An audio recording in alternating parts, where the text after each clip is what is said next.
I didn't know that I was already recording. I'm sorry. So here we go. Welcome everyone to the 10th Annual Disability Awareness event hosted by Tishner Clinic. My name is Myra Jimenez. I'm the Director of Administration and Family Services here at the Tishner Clinic.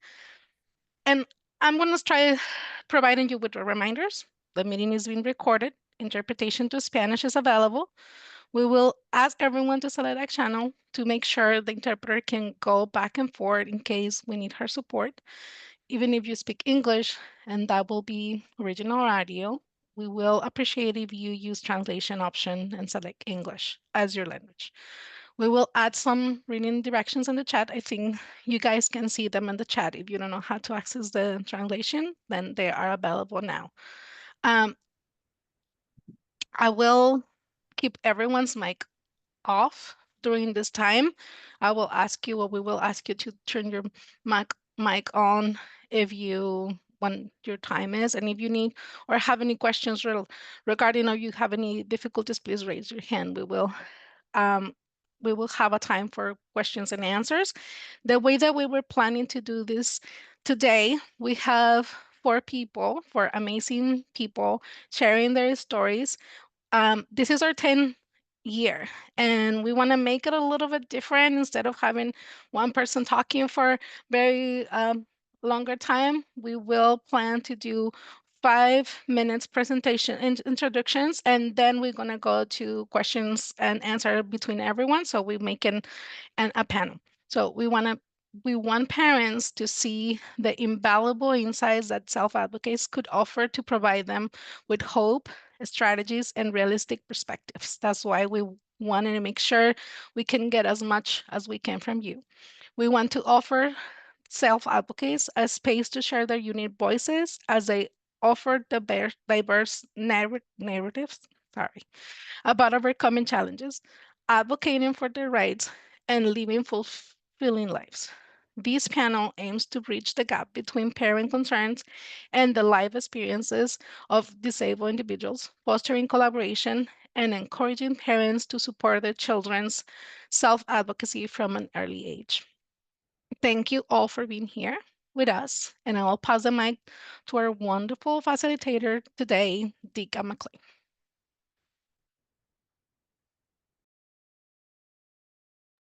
Deaka, you are muted.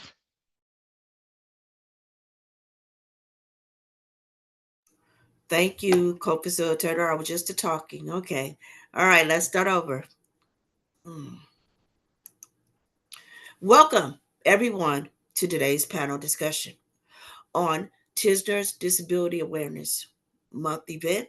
As Myra was mentioning, this is our 10th one. I'm so happy about that. I've been given the task to facilitate along with Myra today, but I've been asked to introduce myself. Hopefully, I could do it in 5 minutes. People that know me know I love the microphone. I love to be doing what I'm doing right now. So, my name is Deaka Monique McClain. Um, I wear many, many, many hats, all for the cause of making a difference for seniors and people with disabilities. This is not something that I grew up with and said, oh, I want to be an advocate. I want to protest. Back in the day before COVID, I was part of many, many protesters and I was asked to speak. Um, so I say all that to say my advocacy walk was not something I planned to do. Actually, back in the day, I wanted to be either a singer, a district attorney, and at the time, I would say Miss Donald Trump due to what he was doing. But now I feel differently, and I'm gonna leave it there. But my advocacy began through my own experience, trying to advocate for an elevator that wasn't at the junior college that I was going to. And that's where my journey began at the junior college. I want to, give thanks to that junior college all over an elevator. And I was told because of ADA, because I thought I was the queen when it came to ADA. I was like, ADA said you have to have an elevator. Then that's when I learned that word that I don't like to say and it needs to be changed. But that's another day, another time. Um, when it comes to the ADA, they only have to do the minimum. And then the other issue, if the building was built before the ADA, then it's like grandfathered in, or they don't feel they have to fix it. But anyway, long story short, she said I wasn't going to get that elevator. She told me to go take my energy to student government. I did, and we helped create a disability club on campus. And then she told me that she was going to create a task force for me to lead. So that's where it all began. And from that journey, I've been still on several different committees and boards. As I said earlier, I'm proud to say I was a part of Disability Rights in California for 9 years. I always wanted to be a lawyer, so I was like, this is the closest I'm gonna get to being a lawyer, being on this board. And there were times where I've been at the table, I let my voice be known, kind of had a reputation of being the energy bunny, making sure that things got done. So as I'm asking questions, at the time, the chair asked me, Dika, do you want to be a lawyer? I'm like, that's why I'm here. So I can be around you guys. But can you answer my question, please? Okay. So anyway, so that's what I do to just make sure that people that don't feel they have a voice have a voice. And I've lately been coining myself as a change agent. So once again, oh, and I've been on a part of Tisner, Kim Vuong. I'm going to introduce her in a minute. Not that I don't have enough to do already. She called me and asked me to assist her on our teen support group that we have and helping her put this together. So I'm a part of this too. So on that note, I'm going to stop talking about myself. If you want to know more about me, you got to read my book. Okay.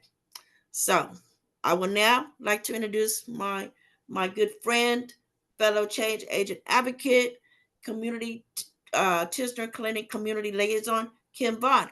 Please join me in welcoming Kim. I'll turn it over to you, Kim. My name is Kim Vuong, and I am the community licensor. I started this event about 10 years ago because I wanted families, caregivers about their children. Kim, we can hear it. I'm sorry. Can you get it closer to your mic?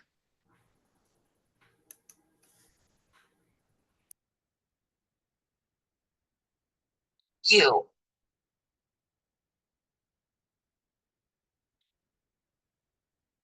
My name is Kim Vuong, and I am the licensor. I started this event about 10 years ago because I wanted families and caregivers to know about their children.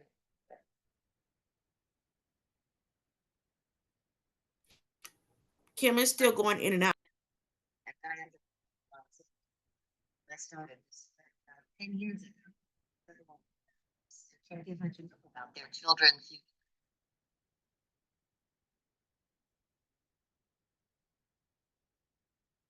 My name is Kim Vuong, and I am the community liaison at Tickener. I started this event about 10 years ago because I wanted families and caregiver to know about their children's future.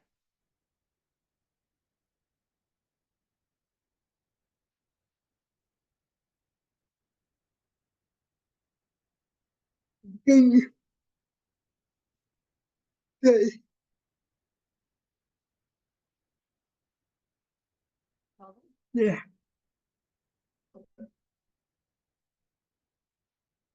My name is Kim years ago because I wanted to know about their children's future.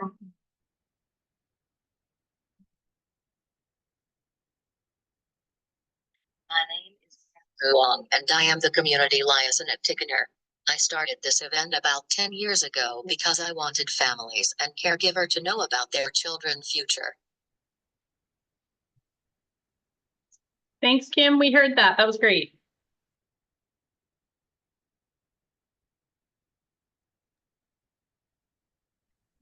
Thank you, Kim. Dika, do you want to turn on your mic back? Forgive me, I was all caught up in, trying to assist Kim. Okay, it's back to me now. So here we go. Hey, every now and then I might do a little comedy, make you laugh to make sure you guys are enjoying the event and you're not asleep. So I just wanted to let y'all know that beforehand. That's why they asked me to facilitate. Okay. All right. So here we go. We are honored to be joined by a remarkable group of self-advocates who will share their personal experiences growing up with disabilities. This event is a very, very unique opportunity for parents and community members to gain insight into the real challenges and successes these individuals have to face every day. Our goal is to our goal. Hold on, my mouse wants to keep cutting off. Okay. Our goal is to foster greater understanding, encourage open conversations, and empower families by learning directly from those who have lived these experiences. Let's listen and learn. Let's listen, learn, and celebrate the strength, resilience, and wisdom of our panelists. Each panelist will have 5 minutes to introduce themselves.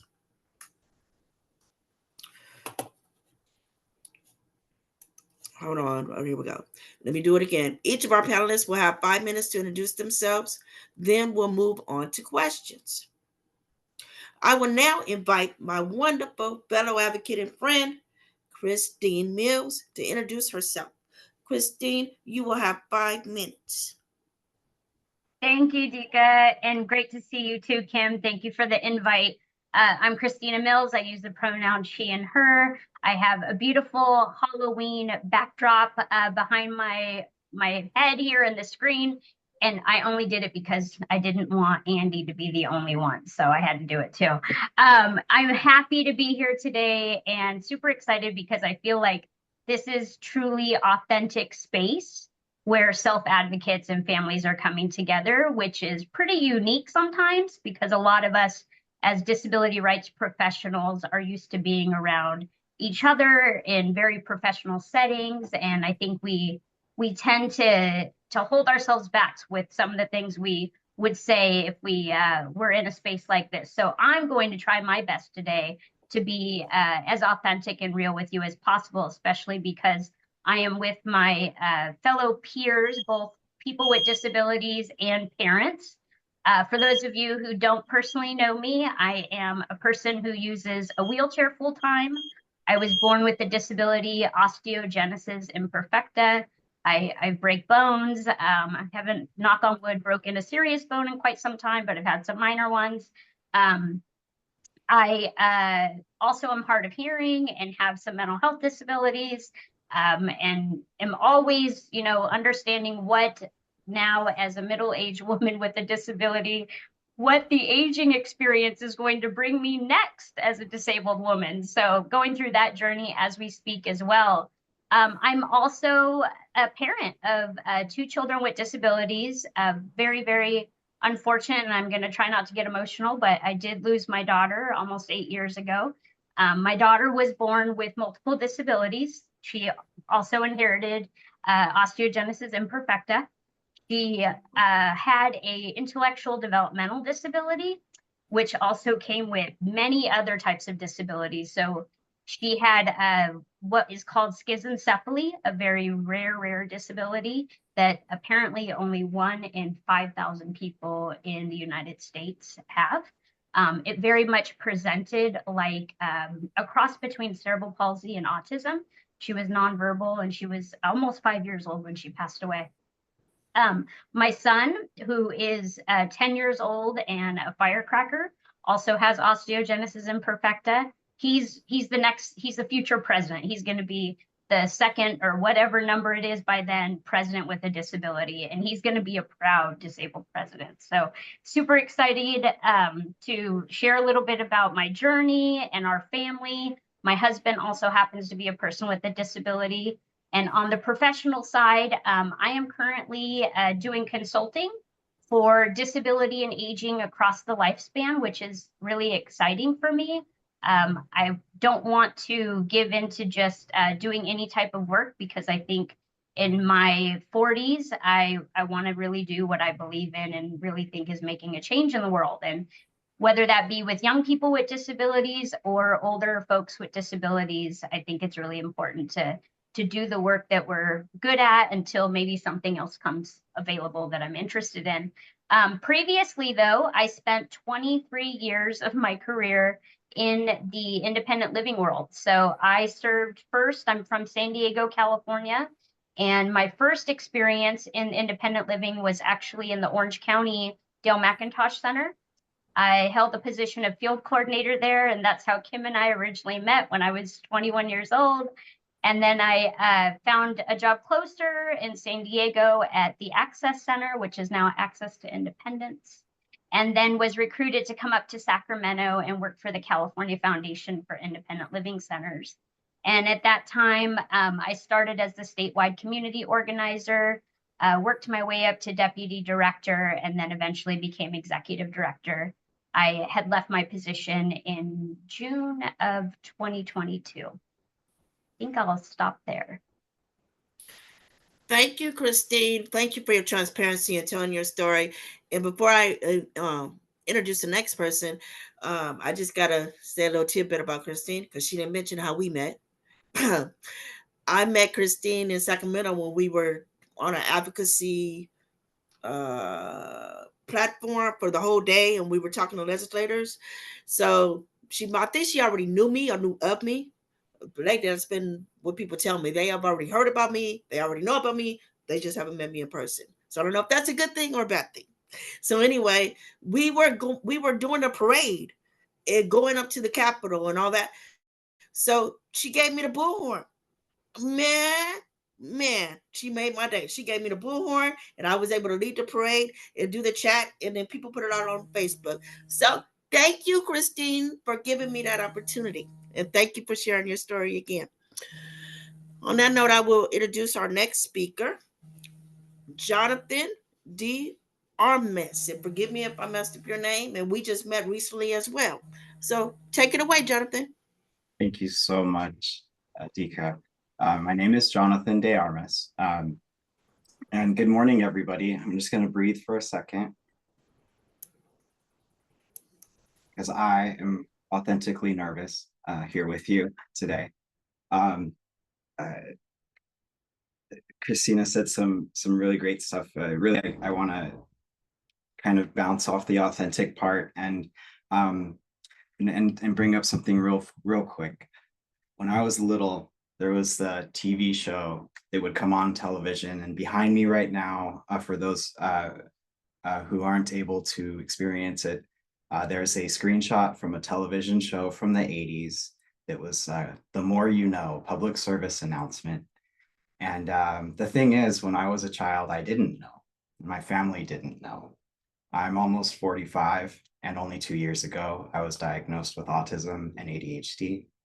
And my journey began in very interesting ways where I ended up supporting and advocating for digital accessibility rights and digital accessibility in the internet space and computer space for many years before my own diagnosis. This phrase, the more you know, I think there's probably an older phrase that it comes from that says, the more you know, the farther you'll go. And I like to think of it that way because I definitely know more now. And I'm able to, with my integrated knowledge and self, seek out knowledge, information, tools, and community to further my own existence. So backing back up, my name is Jonathan De Armas. I can't tell you how excited I am and honored to be asked to be here today. It's all new to me to stand up and talk about this. Just a couple years of trying. I am a Caucasian cis male. I'm of both Cuban American and Mexican descent. Standing in my Skechers shoes, I'm still only 5'8". I'm wearing bright green eyeglasses that darken in the sun to protect my eyes from light sensitivity. I have a friendly smile and a shaved face right now, but sometimes there's a beard or a mustache. I've had a bald head since my 20s, but I'm usually wearing a cap to protect myself from the sun. And it's a little fashionable. So I learned shortly after my diagnosis to wear glasses and something flashy to start the conversation. So I know and I'm comfortable where we're going to start. It helps me initially connect with other people. So if you see me wearing something flashy out and about, just say hi. I mentioned that I didn't know for a very long time. I spent my entire career building internet, new websites, streaming before Netflix. Online voting for AmericanIdol.com was co-architected by me and my team when I worked at Fox Broadcasting. So many amazing things I could tell you about if I had more time, and we can talk about them some other day. But through all of that, every 4 years or so, I found myself falling down, feeling sick, having such complications due to stress and anxiety that I ended up either having surgery or some really, really bad day. I had walking pneumonia annually, and I didn't think that was weird. So since my diagnosis and since changing how I cope, changing how I understanding what's happening inside me a little better, I've been able to change how I interact with the world, how I present myself, and what I carry with me. So I'm really excited today to be a part of the panel, be a part of another side of the same story. So many of you are so lucky in a way to be able to see yourselves a little bit more than I could see myself when I was young, and to support your own children, your families, your community this way. So I'm very, very proud and excited to be here. Very last thing before I hand that mic back is like I was mentioning, some of these wonderful brands and crazy things. Right behind me, you'll see logos from Fox, 20th Century Fox, the Recording Academy, American Idol, The Simpsons. These are all websites and digital experiences that I helped bring to life in my career.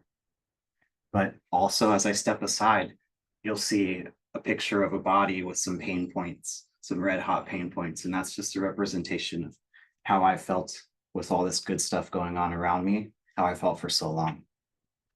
I founded Island Pitch, a company designed for creative people who are technologists, but artists, but neurodiverse and otherwise, to come into an inclusive space. And a new experiment of a company that says, you know, we're all different on the inside and we're going to do a good job for the outside. And we have this motto that we say, do cool things the right way. And so, yeah, I'm looking forward today to talk about the right way with everybody and all the cool things that we're going to do. Passing it back.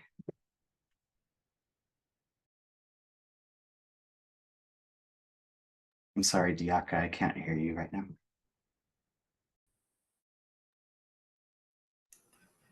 I have to remember I have to turn on the mute on, man. Okay. Thank you, Jonathan, for sharing your story. And thank you for being here. I'm just so happy that you're here. So now I will go on to the next speaker. I would like to now introduce the Executive Director of Disabled Rights in California and my dear friend, Andy Imparato. You have 5 minutes, Andy. Thank you, Deaka, and it's really an honor and a pleasure to be here with Christina and Jonathan. It's great to meet you. I met Myra when I was at the Association of University Centers on Disabilities, probably, what do you think, Myra, 8 years ago? I think it was a while ago. Yes, probably about 8 years. Yeah, so it's great to see you. I use he, him pronouns. I have a Halloween themed background like Christina. Thank you for the solidarity, Christina. And thank you, Jonathan, for having some pumpkins and a ghost in your background as well. I am a 59-year-old white guy with short hair. I have kind of an oblong head and thick eyebrows, so sometimes I look like Bert from Sesame Street. At least some people think I look like Bert, if that helps with the visual description. And I have bipolar disorder or manic depression, which some people see as a form of neurodiversity, like what Jonathan described. My disability didn't kick in an obvious way until my last semester of law school. So I was 24 at that point, and I realized you wanted us to talk about what it's like growing up with a disability. I will say for me, in kindergarten, we got yeses and nos on our report card, and I got all nos. And I think that was a sign that I was kind of rebellious and a little bit of a bully in kindergarten. And I think part of the reason I was a bully is my older brother did not treat me very well. So I passed it on to the kids around me, and I was a big kid, so I could get away with it. But as I got older, I started to do better academically, and I was never much of a reader. And when I took standardized tests, I generally didn't do well on reading comprehension, and I'm still not much of a reader. So I feel like I probably did grow up with some kind of a reading related disability, and I definitely had attention issues growing up, but never got diagnosed with anything, and had kind of compensatory strategies that helped me do very well academically. So I ended up going to Yale undergrad. My father did not graduate from college, so that was kind of a big leap for my family. And I studied Italian Renaissance culture, and I enjoyed it, so I did well academically. And I went to Stanford for law school. I really enjoyed law school. And during my last semester of law school, I was a visiting student at Harvard. I just gotten married, still married to the same person, Betsy. And I kind of went very quickly from being a cocky visiting student at Harvard who talked a lot in class to having no confidence and no self-esteem and having a really hard time getting out of bed. And it was scary. I remember just walking around Boston wanting to be hit by a car just to kind of put me out of my misery. And I couldn't imagine being a successful lawyer at all. My expectations for what I could do in my career went down very quickly. So luckily, I kind of got on a path where I was able to graduate. I feel like I was on a conveyor belt at that moment, and luckily I didn't fall off the conveyor belt. My new wife helped me stay on it, and I was able to finish my classes and start my career as a lawyer. And then my disability settled into a pattern of about 6 months, a year, where I have a lot of energy, a lot of self-confidence, not a lot of patience, followed by 6 months where my energy goes down, my self-confidence goes down, and I'm easier sometimes to be around. And I guess, for parents, what I would say is one of the most important things for a kid like me is to just help them continue to believe in themselves and to recognize that there could be people that love them very much that hold them back because they're trying to protect them. I remember when I applied to be the head of the American Association of People with Disabilities, at the time I was the general counsel and director of policy at the National Council on Disability, which was a great federal job, paid well. It was a lot of fun for me. I like policy. And I applied to be the head of AAPD because I felt like the disability community needed a stronger voice outside the government. I felt like I could have more impact outside the government than in a federally funded think tank inside the government. So I remember when I applied for the job, my wife said, are you sure you want to do that job? This will be the first time you have to fundraise, and how do you think you're going to be able to do that when you're depressed? And I told Betsy, well, we'll figure that out as we go. But I tell that story just to say that as disabled people, sometimes we have to learn to believe in ourselves, even when the people closest to us are worried about us. And we have to be able to take risks, and that's part of being an adult. So I just think for the parents, trying to encourage your children to be able to take risks, willing to take risks, and willing to fail, and recognize that, you can fail forward, or you can learn from it and help you grow. So yeah, that's about all I need to say in 5 minutes. I'm at the Disability Rights California now. I'm the executive director. It's a $49 million agency with 350 staff and 100 lawyers. And I'm having fun. It's much bigger than anything I've ever managed. It's kind of like an aircraft carrier. And so far, thanks to Deaka and others on the board, I still have a job 4.5 years later. So, and it's been a wild 4.5 years with COVID and everything else. A governor who is probably the most hostile governor to disabled people in my lifetime. So it's been a rough 4.5 years in some ways, but it's also been inspiring. And I'm very inspired by our staff and our board. Thank you for, I remember to take the mute off now. Thank you for your story. And, I'll just say this. I just want to, when Andy talks about believing in yourself and helping others to believe in themselves, I'm a product of that. The whole time I was with DRC, when Andy came along, once we met the very first day, we were like connected for the rest of the time. And he would always be there if I needed to talk, or if I was having a moment, he would remind me who I was. And he just really helped to cater to my strengths and help to remind me to build up my self-esteem when I needed it. So I just want to say thank you, Andy, and it was a pleasure serving with you. And I'm so happy that you're going to continue to serve and be a voice for people with disabilities. So on that note, I will go to the next speaker.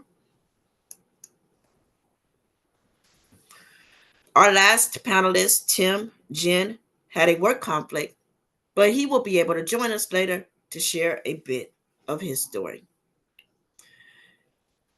Thank you all for being here once again and sharing a bit about yourselves. And before I open this up, I realized after I'm hearing everyone else that I didn't share about my disabilities. So I was born with cerebral palsy. And I also have invisible disability, learning disability, dyslexia. I did not find out about that until I went to Harvard College and they tested me. So I tend to embrace my physical disability a little bit more than I do, I'll be transparent, than my invisible disabilities. But I'm working on that. So I just wanted to share that I also do have a disability as well. I will, multiple disabilities, I should say. All right. Now, let's dive deeper into your stories and experiences. I'll begin with a few questions to get the conversation started. So are we ready? Let's get ready. We're not ready. Here we go. I'm going to ask this question to everyone. What were some of the biggest challenges you faced growing up? And I want to start with Christina. I feel like I could actually write a book about this question, Tika. Okay. So I don't get a chance to meet a lot of people that I think have had similar upbringings as me. I was raised by a village of women. So my 16-year-old teen parent mom, she was barely 16 when she had me, by the way. My, at that time, 18-year-old aunt, who fortunately was also giving birth to her first child, which is my cousin Larry, who has Down syndrome. We were raised mostly together, and then my paternal and maternal grandmothers, and both of them at the time were in their early 40s. I am the first person of those in the third generation between those women to have graduated from high school and to go on to college. So all of them had chosen to have children at a very young age. And so school was not a priority for them. And when I graduated from high school as the first and oldest grandchild, it was a really big deal just to graduate from high school. So when I went on to college with those women, while they were supportive, they had no idea what that meant. They really could not provide any guidance or support in knowing like the first thing about even applying for college. They had no idea. So when I graduated from high school, it was such a big deal that they invited everyone in the family to come because nobody had ever seen a high school graduation before. It was that big. And I would say that because of their limited education and resources, there were a lot of pros and cons to that. I very much believe that I wouldn't have ended up as independent and proactive and a self-advocate had I not had to do so much on my own and figuring it out. And, you know, was on the cusp of the internet generation. So I don't remember using the internet, and it was kind of when you got those free minutes every month on AOL, right? Does anybody remember you got like, I don't know, whatever it was, you know, 75 free minutes or 60 minutes free on AOL once a month. I think that was my senior year in high school. And my uncle fortunately had built a computer, and so he gave me this computer that he built for himself, and I was always collecting those cards on getting free minutes for the internet so I could use the internet as a senior in high school. And that was how I actually applied for college. But prior to that moment, I think it was really fortunate for me to be brought up with somebody with an intellectual developmental disability, so that I had a lot of cross disability experience. And Larry and I very much had different educational experiences, again, because our parents had limited resources and were just trying to make it. Neither my mom or my aunt were ever connected to anything like this. They had no peer support. And I often think about the doctor who I had that finally diagnosed me at 14 months with my disability. I think about him often because he retired the year I moved up to Northern California. And I think his retirement was my push to the reality of, well, heck, I'm going to have to find a new doctor for the first time in my life. I might as well move to Northern California. But with that said, these women worked very hard to provide for us, but they also had a lot of problems with addiction. And my mom didn't get diagnosed with having bipolar disorder until she had my brother 16 years later. And then it all made a lot of sense as to why she was the way she was. And so it wasn't necessarily that my village of women were brought together because they wanted to be together to raise Larry and I, and Larry's brother, who's a little younger than us. They were kind of forced to come together so that we wouldn't fall through the cracks any more than we already were. But at the same time, while those things were very challenging and limiting for us, I think that I wouldn't have ended up the way I am if we had more resources, and if they would have known, like, don't let Chris go to an adaptive ski program. Like, my mom let me do anything I wanted to. I rode a skateboard for most of my childhood. I never broke a bone on my skateboard, but I would break bones on my wheelchair all the time because I'd fall over or hit a crack in the cement or, you know, whatever it was. But I broke way more bones using my wheelchair than I did my skateboard. And because my mom had limited education and resources, I think she just didn't know any better. And when opportunities came up, like playing wheelchair soccer, it was like, yeah, why not let Chris play wheelchair soccer? And why not let me go to Durango, Colorado on a adapted ski scholarship for a week? Like, oh my God, I think that had my parents understood more about osteogenesis imperfecta, they probably sure as hell wouldn't have let me do the things that they let me do. And I constantly remember and take those things into account with my son. He also has the same disability as me, and I try to not be as much as the helicopter mother as I know I really am, and give him the opportunity to branch out and do things. Like, for example, I was a competitive swimmer for years. My son is now a competitive swimmer too. I always started in the water because I was scared to death of trying to launch off of the block of the pool. But, you know, last year when Sage started swimming, I said, I'm not going to look because I'll have an anxiety attack. But if he wants to try to go off the block, let him go off the block, right? He's got to try. And I just have to try to program my inner mother and say, all right, what would my mom do? And she would say, let him try. So while there were challenges, I think there were also a lot of benefits to those challenges. And many people in my profession don't know my family history and my story. So thank you for allowing me to share that.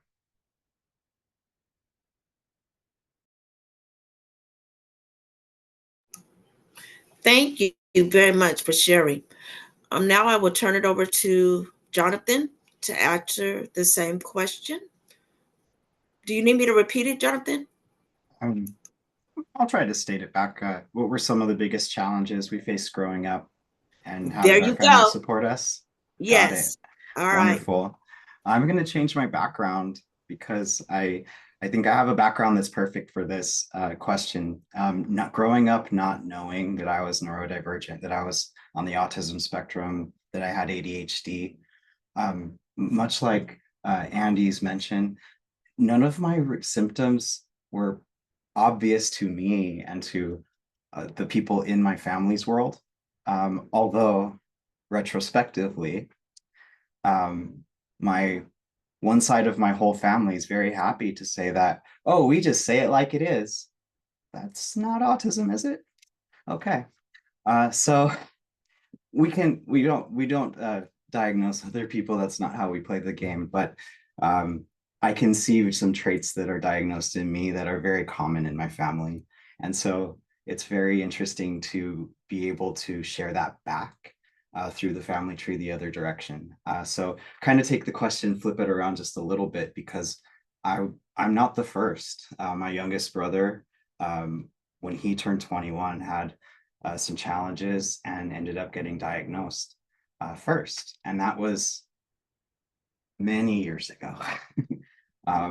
So many years before my own diagnosis. It took me until a good friend from college who was really, really close to me getting her a late adulthood diagnosis to really trigger that. But looking back at the family, the biggest challenges and it's not family, but challenges I faced growing up.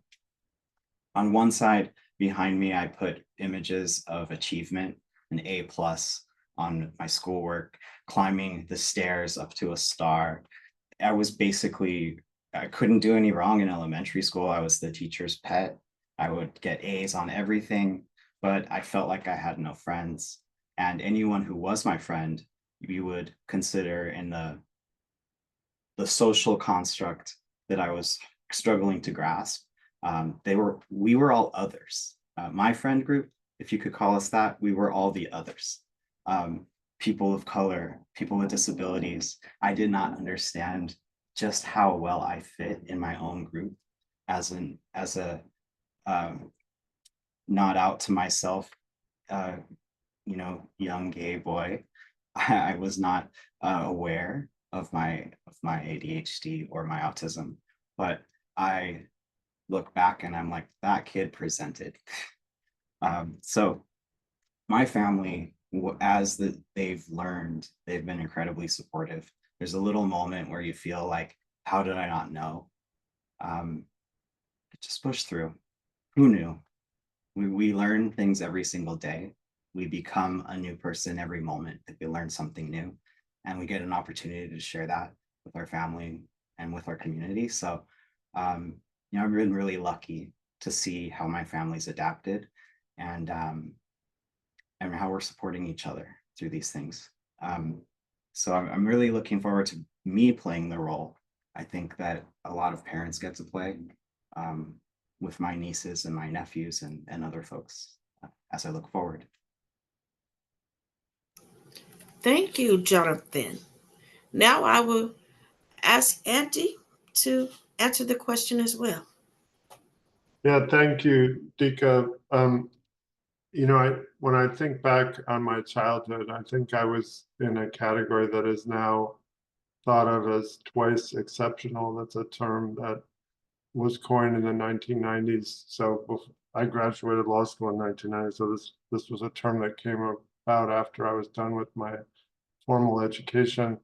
But the concept of twice exceptional is somebody who's exceptional both because they're gifted and because they're disabled or neurodivergent. And I think in my case, I had reading related disability and attention issues connected to reading. And then I also just did well academically. I had other strengths that I used to kind of mask or address the deficits. And I remember in high school, I was taking all the honors and AP classes and generally doing well academically. My journey towards academic success started in 5th grade. I don't know why, but in 5th grade, I decided I was going to be a good student, and I started becoming a better student and getting better grades.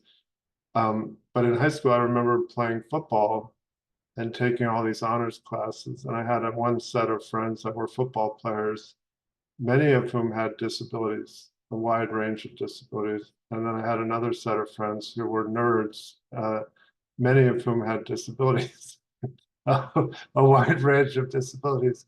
And I had no concept of disability, like as a kid.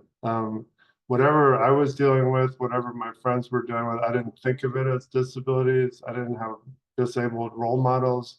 My brother, who was a football player, really struggled with math. I'm 100% convinced that he had a math disability. He had multiple disabilities, still does. But I just think it's interesting that I grew up in a world where we didn't think of any of these things as disabilities. And in my house growing up, my parents were, they embraced eccentricity. So this was LA in the 70s. So my mother was a fashion journalist. So we had fashion designers come over to our house for dinner from all over the world. My father liked astrology, numerology. He liked psychics. So we would have numerologists and astrologers and psychics come over. And I feel like in my house, if you were kind of normal, you were boring. And I feel like in some way that was good preparation for disability as an adult. I was raised in an environment where eccentric people were more interesting. So it's just, I find it interesting that we didn't really have a concept of disability, but I felt like I was surrounded by disability as a child.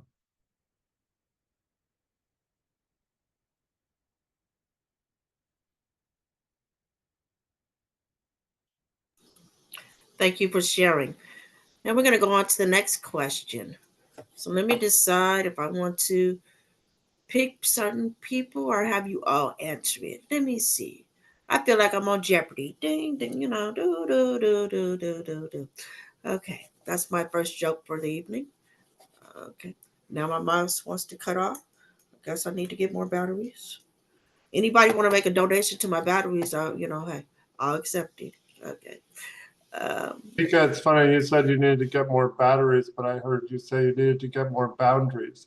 I think maybe Oh, both might be. batteries. Okay. Thank you, Andy. Making sure I get it right. It is being recorded.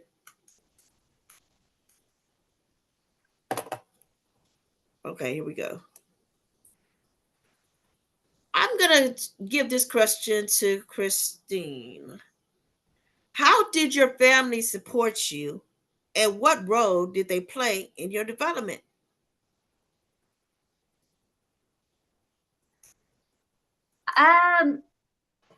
So my family has always been incredibly supportive in wanting me to be the best I can be. I don't think they ever thought, I don't think they ever really thought about what that looked like, Dika, honestly.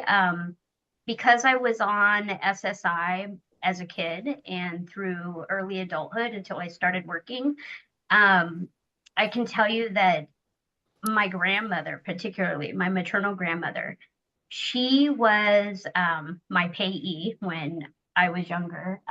And when I got I'll tell you a story about how this fits in. When I got my first summer job in high school, I decided to work because my friends were going to work. And none of my friends identified as folks with disabilities in high school.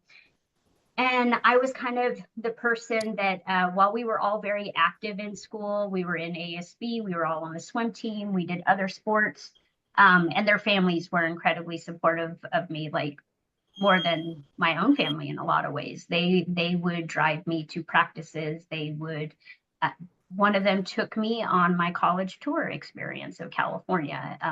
Again, because my family didn't know anything about college or that that was a thing that people do. But when I took that first job, that summer job, between my junior and senior year in high school, I was super proud and excited to have gotten that position because I had applied for many, many jobs and it felt like I was being turned away because I was a wheelchair user. And so I would fill out applications just as much as my peers would. We applied at many different retail stores in the mall. We applied at local convenience stores, just about any and everywhere you could imagine teenagers working. And they were all getting jobs and I wasn't. And I couldn't figure out like what the heck is going on. And one of my friends' mothers was an administrative assistant for a company that I really didn't understand, but she said, "Hey, Christina, if you haven't gotten a job yet, I can get you in at my work." And I thought, okay, well, I don't know what kind of job it is, but like I'm 17 years old, I'll take it, whatever. I want to work because my friends are working and we want money, right? So I didn't think anything about that SSI check that I was getting and took the job and became a telemarketer for the San Diego, I still remember it, gas lamp quarter suites. And I had a little spiel that I would tell everybody. And I'd make those phone calls and people would say to me, and just side note, if you think I sound young now, imagine what I really sounded like at 17. So all these older women would pick up the phone and they'd say, "Honey, are you old enough to be working?" Or they'd hang up on me. Like I'd have the funniest ageist experiences, right? Ageism was definitely a thing for me at that time. And anyhow, I had a great summer working. And about six or 9 months later, we got a phone call. Or no, a letter in the mail. Never a phone call, right? Not from Social Security. We got a letter in the mail. And it was sent to my grandma, obviously, as the payee, saying that my SSI check was going to be cut off. And that was a humongous issue because how did my mother pay our rent? My SSI check. And so my grandmother knew that if Christina's SSI check wasn't coming, she was going to have to cover our rent. So she was pretty freaked out. We went to Social Security and Social Security explained that, you know, I went to work and that I needed to pay back that money that I had received from Social Security because I went to work. And my grandmother is a by the book woman. I was born, I didn't mention earlier, but I was born on Camp Pendleton's military base. She worked on base pretty much all of her career. She is a law-abiding citizen. And so when she heard that I had to pay back that Social Security check, she thought that we had committed the biggest crime of the world. And she was like doing whatever she could to apologize. And I didn't really understand because I thought, wow, I had never seen anybody like me. I'd never had positive disabled role models. And I certainly did not ever see disabled people working, people with visible disabilities. And so it was kind of going through my mind of, wait, am I not supposed to work because I'm disabled? Is that why I don't see disabled people out in the workplace? I had all these thoughts.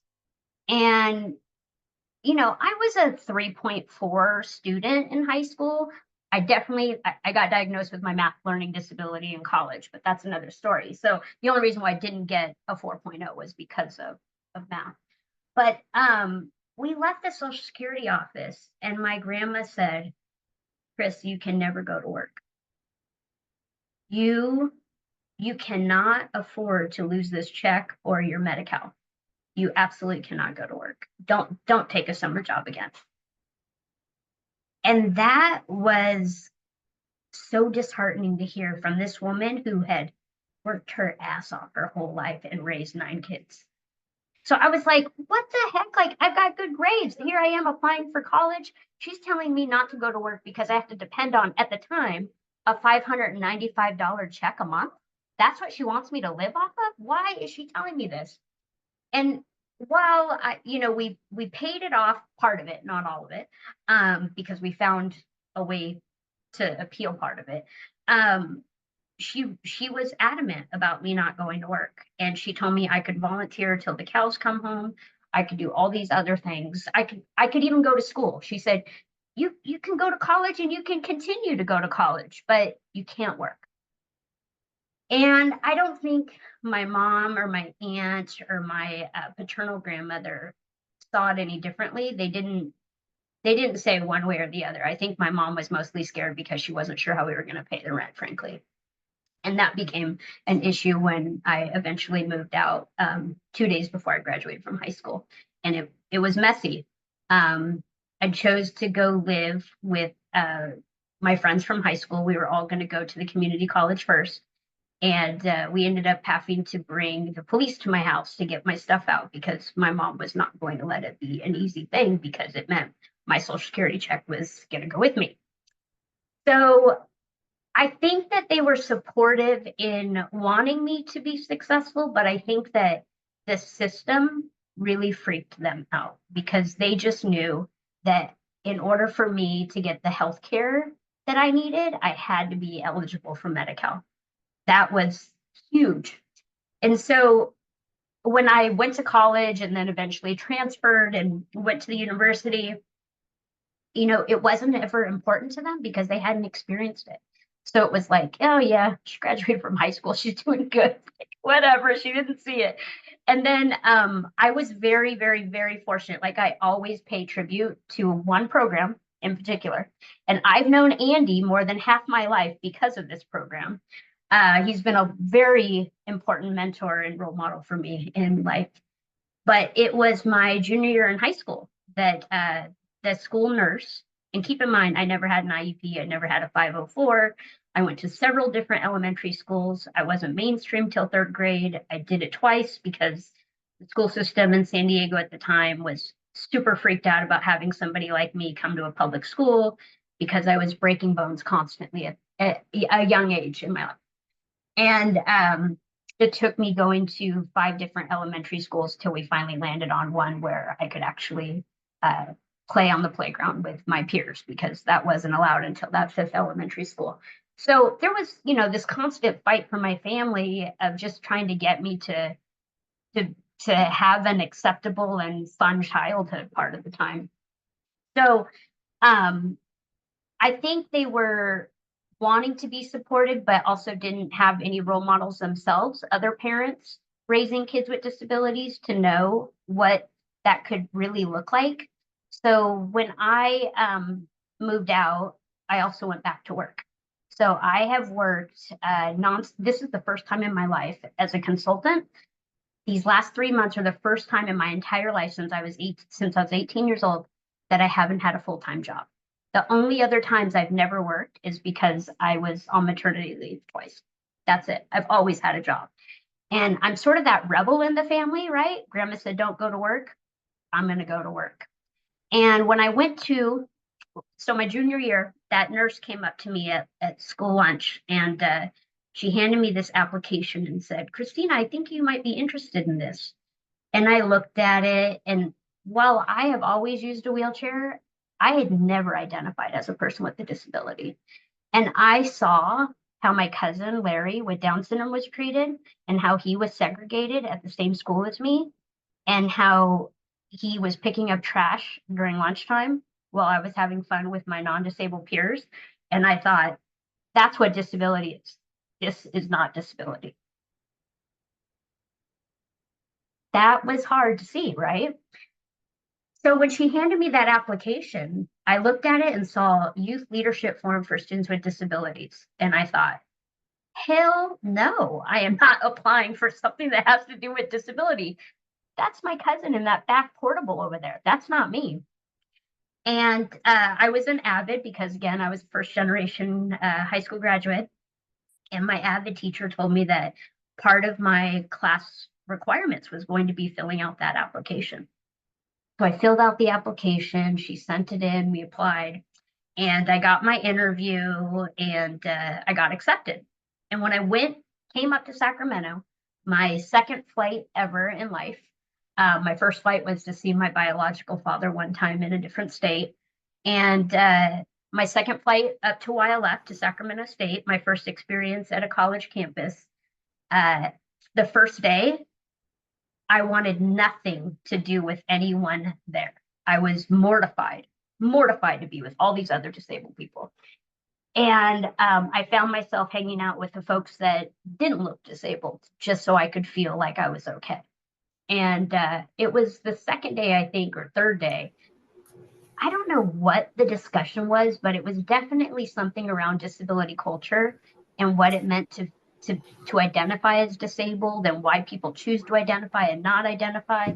And really seeing for the first time in my life disabled role models at that program was life-changing. And again, coming from the family that I did, they had this resource fair at YLF that left the biggest impression on me. And it might be seen as like the simplest, weirdest thing, guys, but the parking lot was this resource fair, and I think it was on the third day, where they brought in all these different kinds of modified vehicles. And I had never seen a modified vehicle. I didn't know people with visible wheelchair users could drive a car. I'd never known that. And so they took us out and they showed us all these different kind of cars that you could drive. And a light bulb went off in my head. And I was like, when I get home, I'm going to figure out how I can drive. And Awesome. that was where support did start, Deeka. Okay. I will say my mom was really supportive on that point, and I'll just end there that Okay. we found Sharp Rehabilitation in San Diego was providing a class where you could learn how to drive. And Awesome. while my mom did not have any income, she went into debt putting me in that Wow. program so that I could learn how to drive. And I think that's one of the most supportive things she did for me, finding my independence through driving. Thank you so much for sharing your story. I need you to hurry up and write that book. Hurry up and write that book so you can share the rest of your story. So for the next question, I'm going to toss it over to Andy and then Anthony. The question is, what advice would you give to parents? I think Andy kind of already answered that already, but if you have more to add, Andy, feel free to do so. And then we'll turn it over to Anthony. You Thank mean you. Jonathan?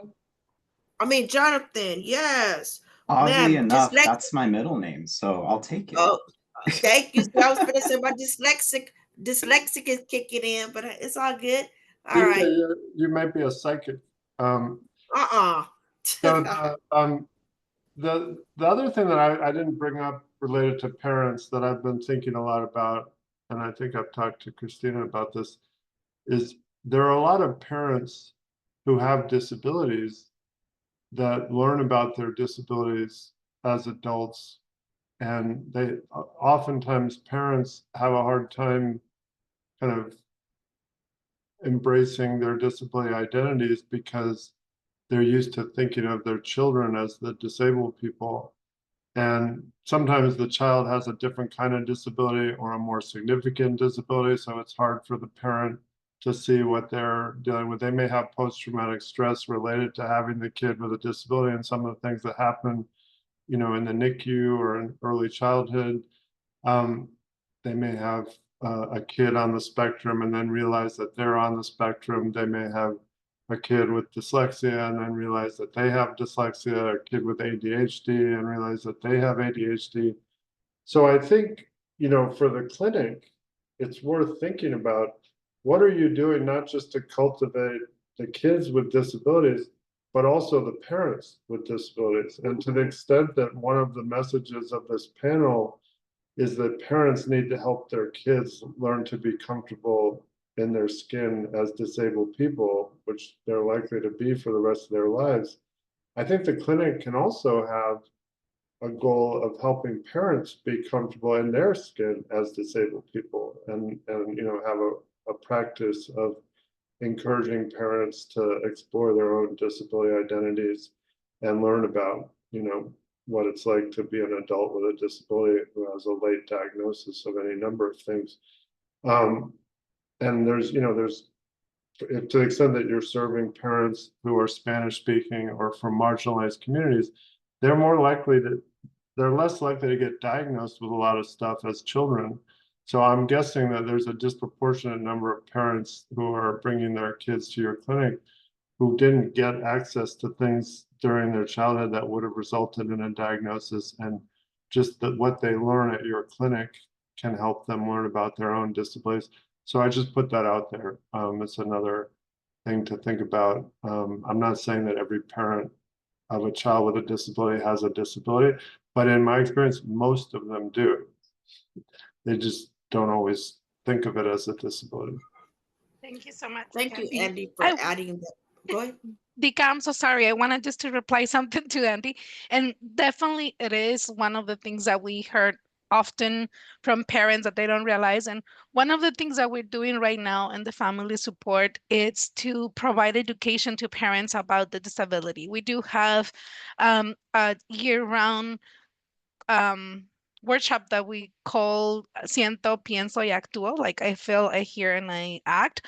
And it's with neuropsychologist Mariana Leñero, and she helped us see how the disability is impacting the kids. But through that, many of our parents are realizing now that, oh, my struggles were not only a struggle, it was part of a disability that I didn't know that I had, and or even some of the siblings that they are supporting those kids now. But yeah, definitely it's something that we will love to continue seeing the ways to support and help continue educating and supporting the families that they come to the clinic.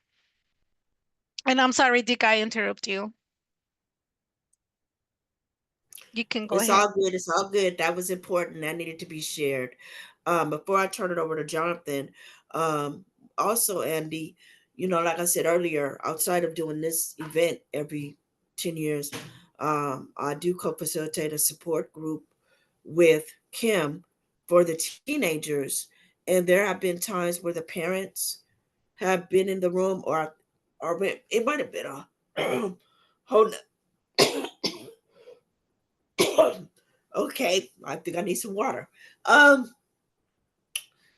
I think it might have been a time where Kim asked me to speak and we spoke to the parents. I think it was that. And I did express that when I was talking to the parents, because I feel that education when it comes to disabilities is very important to share with the parents, to let them know that just because your child has a disability, it's not the end of the world, because some people think that. And when I'm sharing, that's very important to me, to make sure I allow the parents to know that it's not the end of the world, and you're speaking to a person that has lifetime experience with disabilities, and look what I've accomplished. So I leave them with, if I can accomplish that, you can accomplish, your child can accomplish that. You just have to hold their hand, you just have to guide them, but but most of all, give them room to make mistakes, give them room to soar. So I just wanted to add that, and thank you very much. So now we're going to turn it over to Jonathan, and then I might have to speed it up a little bit because I want to leave room for make sure we have time for Tim when he arrives. So Jonathan, go ahead. Absolutely. Would you recenter me on the question, please, Dika? Sure will. That's why I'm here. You're going to make me work today, huh, Jonathan? I appreciate All righty it. then. You're going to make sure I'm doing my job. Okay. What advice would you give to parents raising children with disabilities? Thank you so much. You're welcome. So I'm going to switch my background back to that same one with the achievement on one side, because I neglected to describe the other side. The other side is a young boy sitting at the top of the stairs, kind of staring off into the distance with a sad cloud above him. It's a pencil sketch. I think the advice I have to parents raising children with disabilities, coming directly from my own experience, is trust what your children say, even though it's really hard to hear it and it may break your heart. There were so many times I look back and I told my parents how I felt sitting on the steps. And I told them very lucidly that I understood the social construct around me and that I didn't fit. And it was so hard for them to hear that the feedback I received was, no, son, you have friends. Let me show you. Look at this. Yes, but a combination of my parents' good intentions and noticing something that I was trying to make happen as if it were reality. I was successful in convincing my parents I had friends by accident. That's how I was masking my autism unknowingly. It worked in lots of ways. It started to fall apart later. All I'm saying is there's definite moments before television, peer pressure, the family ideas, when your kids are lucid and alive and connected to the universe around them and the feelings and the truth. And it'll take them years to get back there after they go to school and everything else. That's kind of an experience for a lot of us. And I'm speaking mostly, I can speak in I terms, and I can hope that maybe this resonates with you. But Yep. my advice is listen to your kids. It's really hard. Then evaluate that. And just try to say, yes, I hear you, and instead of no, it's this way. That's the biggest thing I'd say. And that's kind of definitely from my neurodivergent experience, but I have to imagine anyone, you have to trust their experience first. And I would give my kids that kind of love if I had them. Jonathan, that was some powerful stuff. I might have to borrow that from you, when I'm sharing, I'll be sure to give you Please, I credit. think it's all Okay? it's all of us. It's all of our experience, really. Yes, yes, yes. Okay, I have the next question. Let me see. We have a whole bunch of questions. I'm just gonna pick one. Let me see.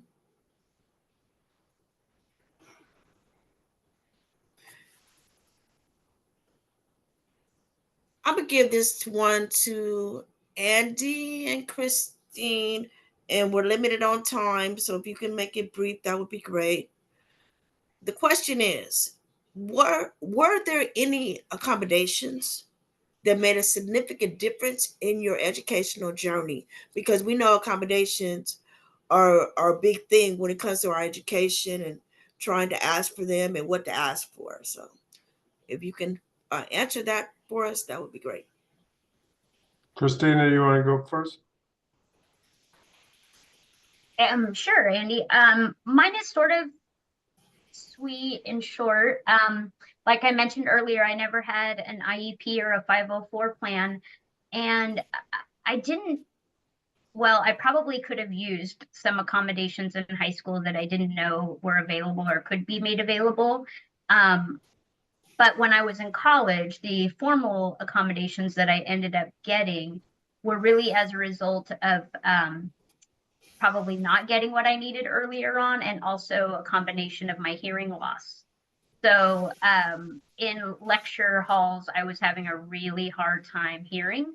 And it was one of the ways I recognized that something was going on with my hearing. And so aside from using a pocket talker that I was occasionally using in the classroom, which is 2 earbuds going into my ear, and it goes into a small box with a microphone on the end of it that amplifies the sound in any space. I was using that before I officially got my hearing aids, but as an accommodation at school, I was also able to get captions. So I had captioning in some of my classes, which the other students in the class would always say, thanks for getting those, because they help me with my notes. So just a note to self, like captioning doesn't just help those of us that need it, it helps everybody. But that was really the only formal educational accommodation. I thought of myself as what I learned after YLF was to be a super crip. And I try not to be overachiever super crip anymore, but it's really hard sometimes. So like when I was swimming competitively in high school, I didn't get an accessible bus. My friends would pick me up and put me on the bus, and then one of them would grab my wheelchair and put that on. It didn't even cross my mind that I could, request those things, or that I should request those things. When I graduated from high school, they didn't have a ramp on the stage. So what did I do? I used my crutches, and I am the slowest walker on the face of the planet. But instead of asking for what I needed, I accommodated them instead of having them accommodate me. So it's taking me a lifetime to reverse those things. And now, as a parent of somebody who has a disability, my son has a 504 plan. We are very active in his 504 plan. He doesn't, knock on wood, hasn't had nearly as many fractures as I have. He's only had 2. He's ambulatory, but we do have some really good accommodations in his 504 plan, like having a set of books at school versus having to carry his books back and forth, ensuring that he has adequate physical education and not just, sit on the side and watch us do physical education PE activities. And I'm trying to think of any others. Initially, because Sage is also short stature, I don't think I mentioned, but I'm a little person, and Sage is also little compared to his typically developing peers. When he started school, we had to have some modifications in the restroom and stuff for him to be able to use the restroom like his peers as well. Go ahead, Andy. Yeah, this is Andy. I would say kind of my biggest accommodation in terms of how I learn is being able to interrogate whoever's doing the teaching. If I'm just sitting there listening, I lose attention and I don't absorb stuff unless the presenter is extraordinarily interesting or funny or engaging. But if I can ask lots of questions and challenge the presenter, then I'm much more likely to be engaged and learn. So I think, as an adult, I realized that there's lots of different techniques of how you can convey information to children and adults in a way that they actually retain it and learn it. And I think it's sad to me that so few teachers are given a wide spectrum of tools to use to try to reach people in a way that works for them. So for me, kind of reading stuff in books has never been a way that I learn. I've always learned by interrogating smart people. Even as a lawyer, the way I did legal research was by calling the smartest person I could find and asking them questions. Yeah, I mean, that's a form of accommodation that worked for me, although I didn't think of it that way when I was a kid.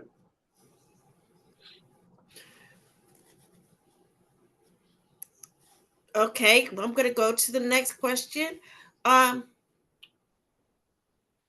about I'm going to give the next question to Jonathan and Anthony. I mean, Jonathan and Andy. Oh my goodness. The question is, how did you do to navigate friendships and social situations, particularly in environments where others may not fully understand your disability? This is a really good one for me because it's still a problem for me today. But now I'm aware of it. That's the difference. So growing up, I've always had some sort of sense without words of when somebody's good for me, not good for me, but then I make the bad choice based on peer pressure and other social constructs that are around me. I tend to not trust myself in the past. I mentioned earlier that in elementary school, high school, that most of my friends would be called the others. That's very much still kind of the case, except for when I went to college, I learned how to play the game a little bit better. I learned how to dress a certain way, to shave and shower, and these things that I wasn't not doing, but I wasn't playing the way, I wasn't dressing the way that people dress. And I remember in junior high school, I asked a person who became a better friend, a popular person, to take me to the mall and help me do a makeover so that I could be more popular. That was one of my first missteps as a young person trying to get friends, and the kind of friends I was trying to attract weren't the real ones. And all these years later, after my diagnosis, I've literally had people tell me to my face that I was wrong about whether we were friends or not. And it hurts. It's really, really hard. And I think for people that have a similar experience to me on the autism spectrum, it's very hard to know what's real and not, because the standard way to speak, at least in our United States English society, is to say things like, hey, friend, but you don't mean that. And so for us, it's really, really difficult to know when somebody is genuine and not, especially when you're in public, especially when you're at school, when you're outside your home. And sometimes those things get invited into your home. It gets a little more tough. So lately, I just start a little more genuine, and I'm a little more open. And I kind of scare away those people that shouldn't be there in the first place. So if I could give any advice to the younger folks, is when you feel weird, guess what you are? It's cool. Just be it. You'll find the right people, they will find you. So that's what I'd say, retrospectively, even if you don't know anything, because what do you know? Just try to be you. It's gonna be hard, but they say it gets better in lots of different respects. And I really think, I said that I still have trouble today, but I'm smiling. There are more good days than bad. Thank you, Jonathan. I'll turn it over to Andy. Yeah, I mean, I think for me as an adult, a part of my disability is I'm very sensitive to energy. So if I'm in a room where there's a lot of negative energy, the volume of that negative energy is turned up for me, and I have to get out of the room, as quickly as I can. So in some ways, it's a superpower. You come into a room and you can feel positive energy, you can feel the negative energy. It's helped me a lot professionally, because I'm pretty good at reading people, and I gravitate towards people who have positive energy. Christina knows a great example. She has incredible positive energy. But it can be hard socially, because not everybody can muster the positive energy or mask whatever anger or frustration they're feeling. So I find in a weird way, I've become a little introverted, just to kind of insulate myself from being exposed to too much the energy. And in Washington, D.C., there was so much toxic energy that I lived in Baltimore. I commuted 3 hours a day because I needed to get out of that toxic energy every day. And I have found Sacramento to be more like Baltimore. It's a pretty chill energy. And I've learned as an adult that I don't do well in places that have really intense negative energy, which a lot of big cities do.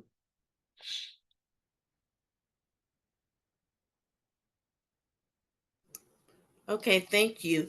So I'm thinking we're gonna do at least 2 more questions, and then we can open it up to the public, because I know they want to ask a lot of questions. Mara, is Tim here yet? No, Dika, not yet. I will let you know when he gets in. Okay, no problem. Thank you. Teamwork makes the dream work. So let me go back to the questions. I like this one, and I'll have all 3 of you guys answer it. What would you say to parents who are anxious or uncertain about what the future holds for their children with disabilities? So I'll go Christina, Andy, and then Jonathan, in that order. Oh, this is such a good question, and it's such a hard one too at the same time, especially for me raising a 10-year-old with disabilities.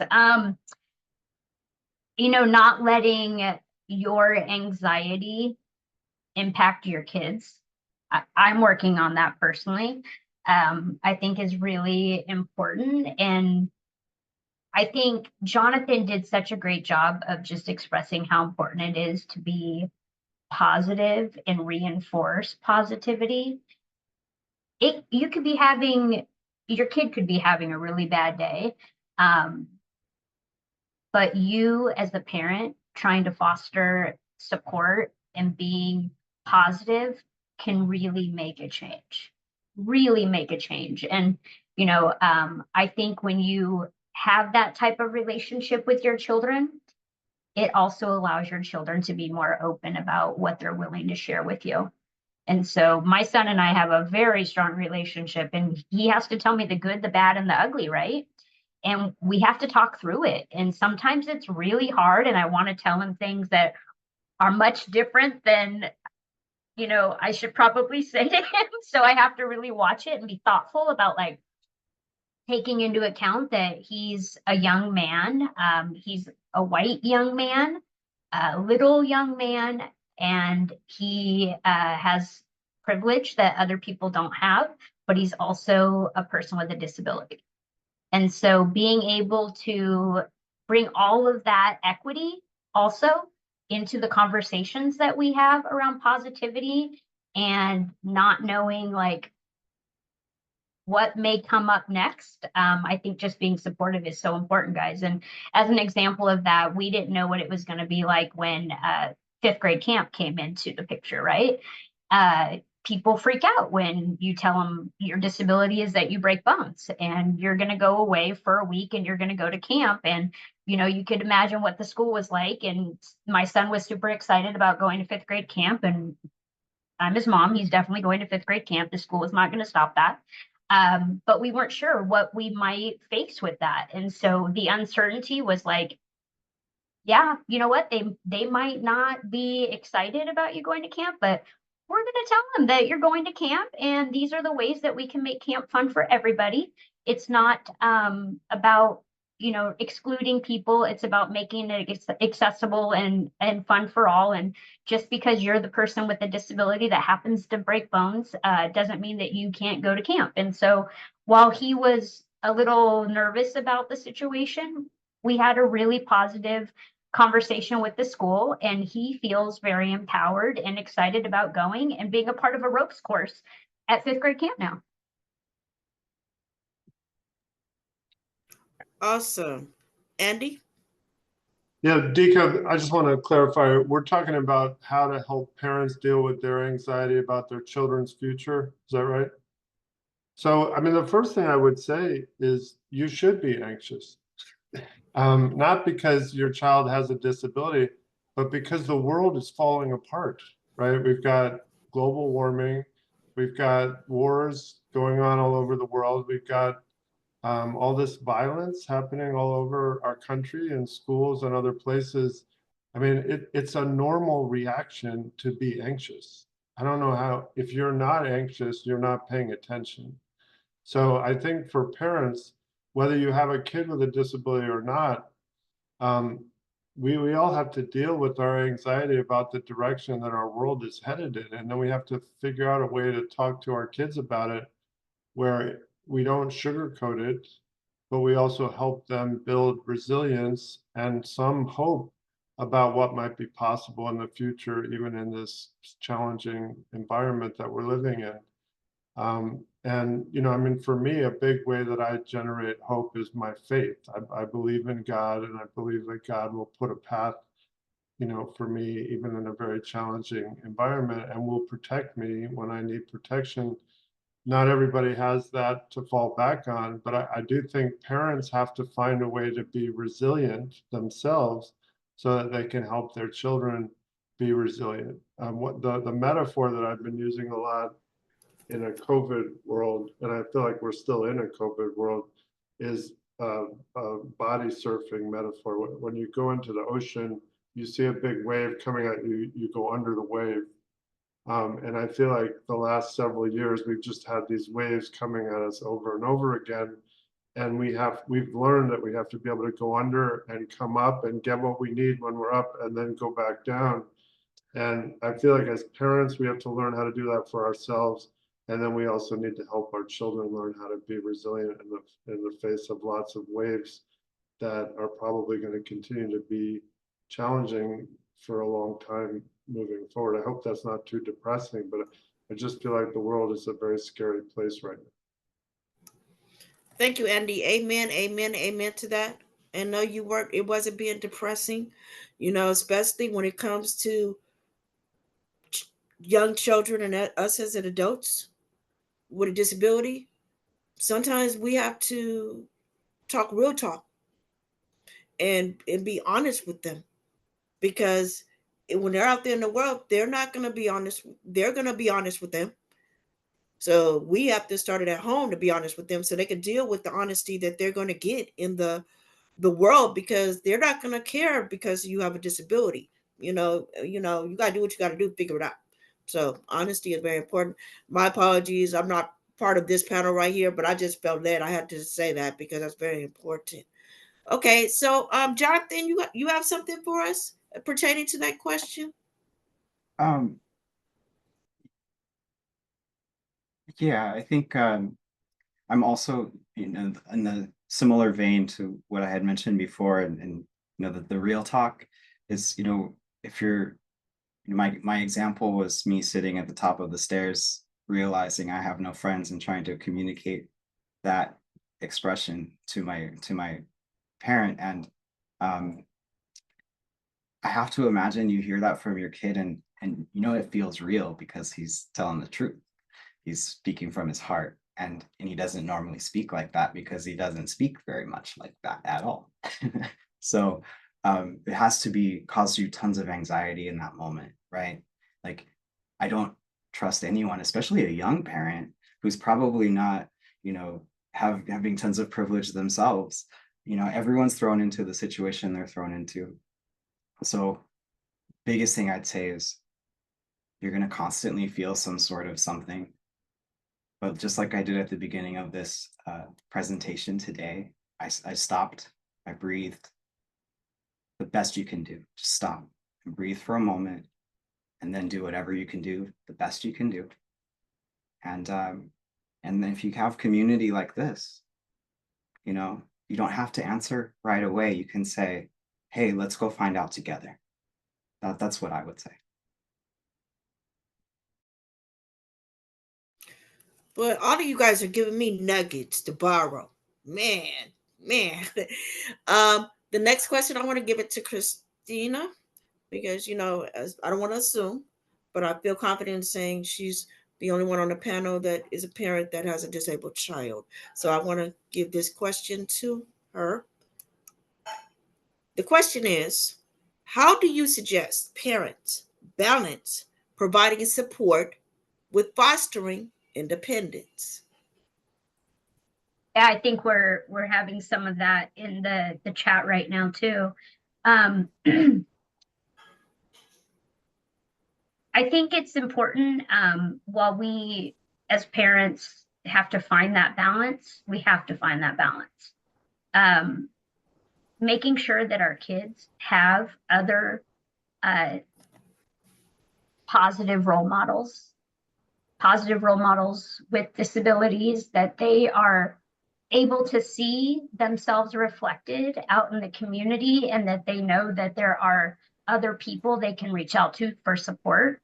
I think it also takes some of the burden off of us as parents. Like, I take my son to a lot of different disability events so he can meet positive adult role models, because I know that I didn't have that until I was later in high school, and how impactful that was for me. But it also helps me as a parent to know that he's not just relying on me. And let me just say, I feel very privileged to be a parent with a disability, raising the son with the same disability. I cannot tell you how great that is, because we have a connection, and he can relate to me in ways that, I wasn't able to relate to my family members.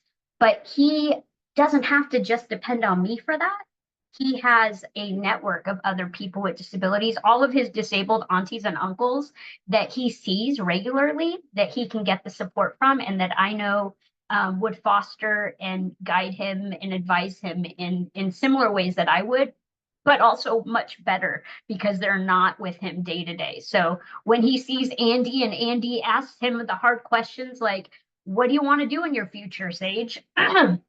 It's good for him to hear that from other people with disabilities. And it's great from him to hear from his auntie Yomi, you know, what he needs to do to be better. It's not just me, it's a village. And just like I was raised by a village, Sage is being raised by a disability community village. And I think that that really helps him, but it also helps me as a parent not feel like the weight of the world is on me, and to create that balance to know that even if I weren't here, he would know where he could go to get support.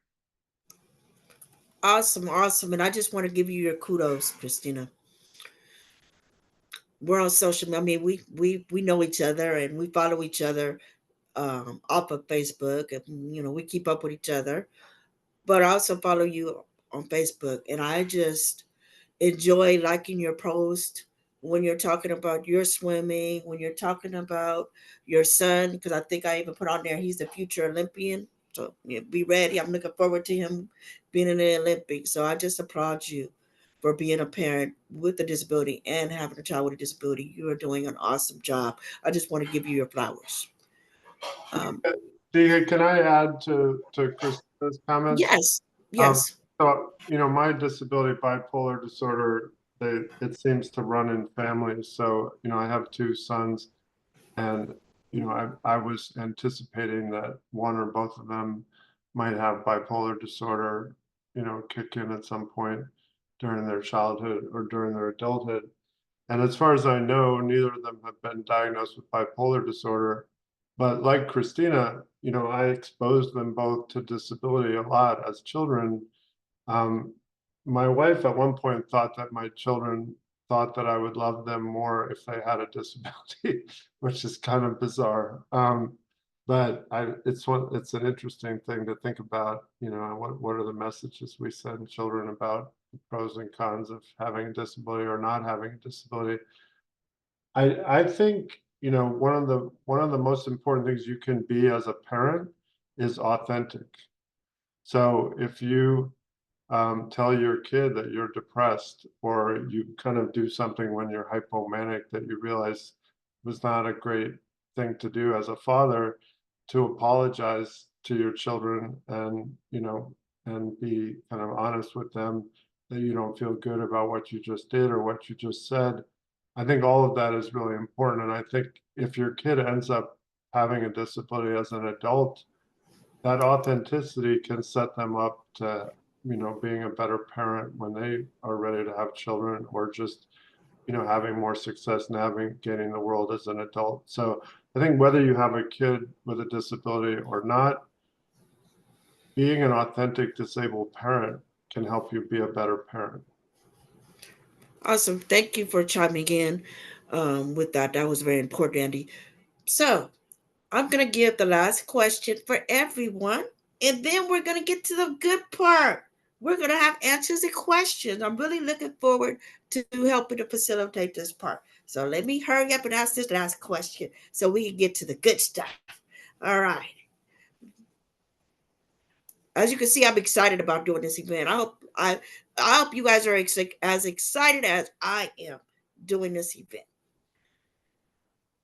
Let me take a deep breath, as Jonathan would say.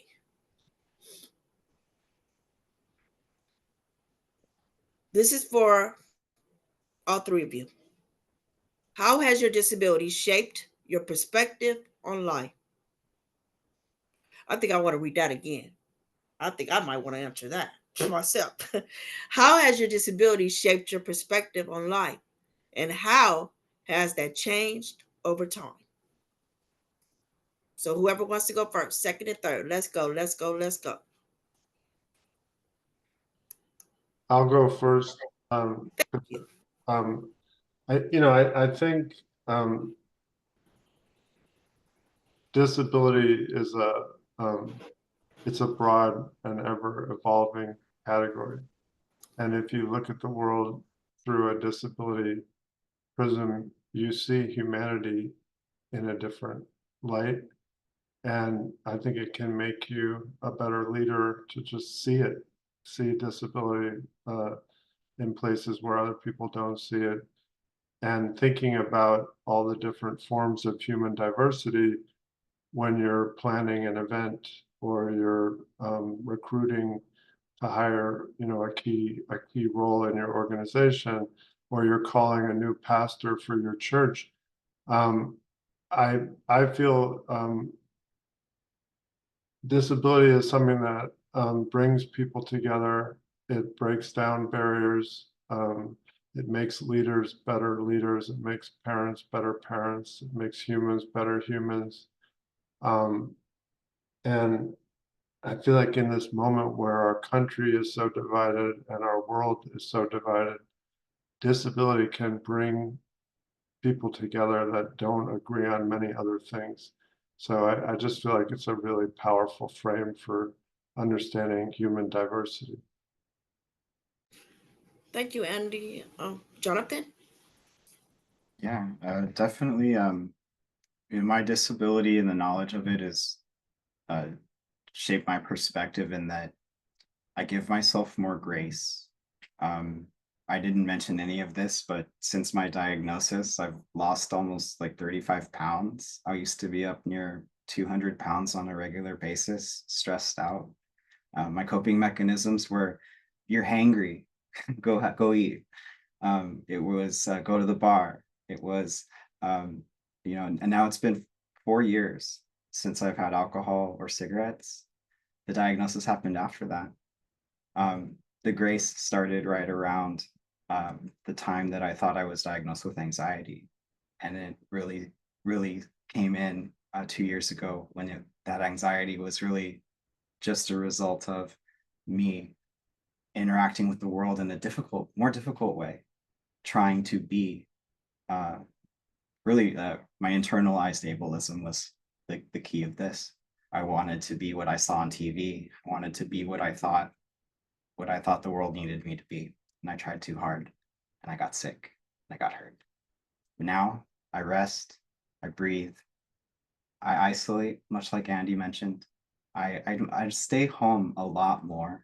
I think Deeka, you and I have seen each other in public, and I'm very outgoing. And then maybe you don't hear from me for several days. I'm actually recovering from being out and about and spending all that energy. But instead of forcing myself to keep doing it like I used to, I go home and rest. I don't feel so bad when I accidentally forget to reply to Deeka's message about posting some photos. I apologize. I'll catch up. But really, it's that. It's the grace I give myself and the understanding. It's really made me a healthier, happier person. Thank you, Jonathan. Thank you for that little note. So I'll keep that in mind. Before I go to Christina for the last question, Jonathan mentioned, our relationship, and we just met maybe about a month or two ago during the Disability Pride event.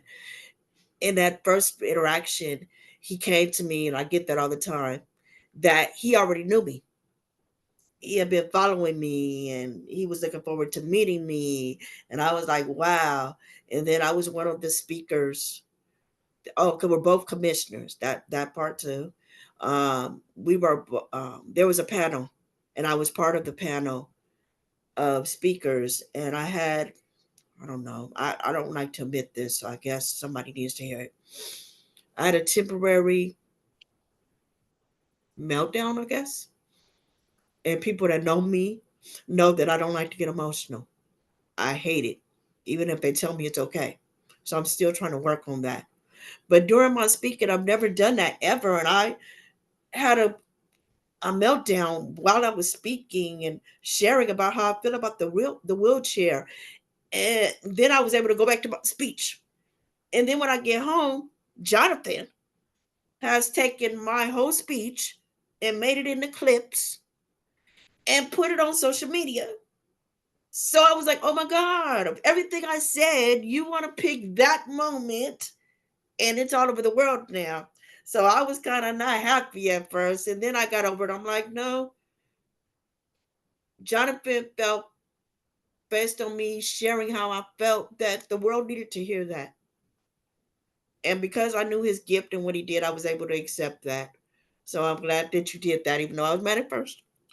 But I'm just sure that me being transparent and having my temporary moment before I went back into my speech, like nothing happened, that it helped someone. So I want to say thank you, Jonathan. So Christina, I give you the last say before we go into question and answer. Yeah, and I'm really sad that Tim hasn't joined. Man, I was looking forward to Yes. hearing what he had to say.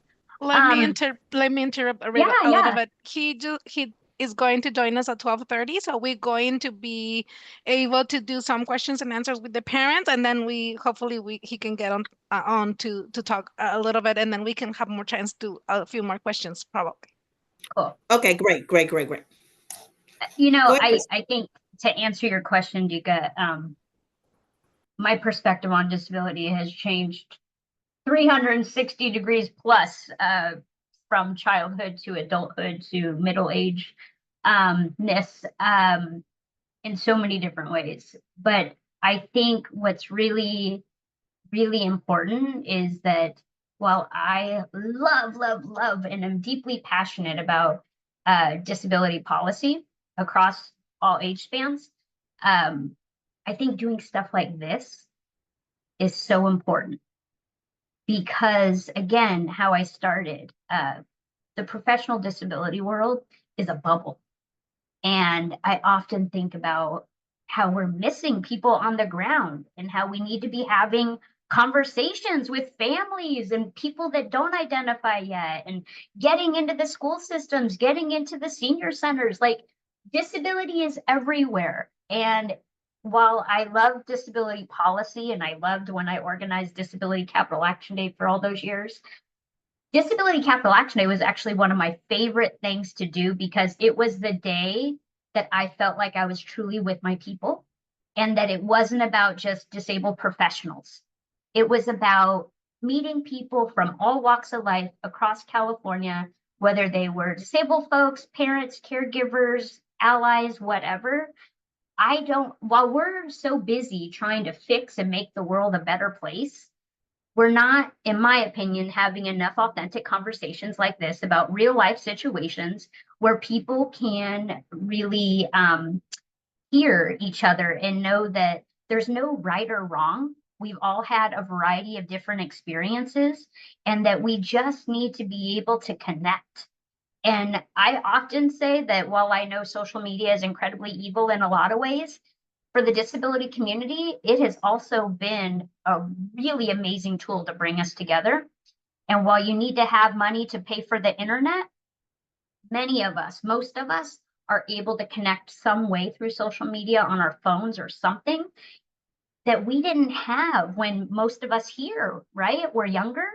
And so social media has given us a way to connect and share our stories. And I know I try to take advantage of that fully because there are so many people that just don't know and don't know that they are a part of a community, that they're not alone. And the more activities and ways that we connect like this, I think the better and the stronger we make our community. And it makes me think, like, it does bring me back to policy because I think about if we connected with more people and let them know that it's okay to claim disability and to call it what it is and to find their disability identity, we would be in a very different place potentially politically, and we would have a disability voting bloc that so many people question.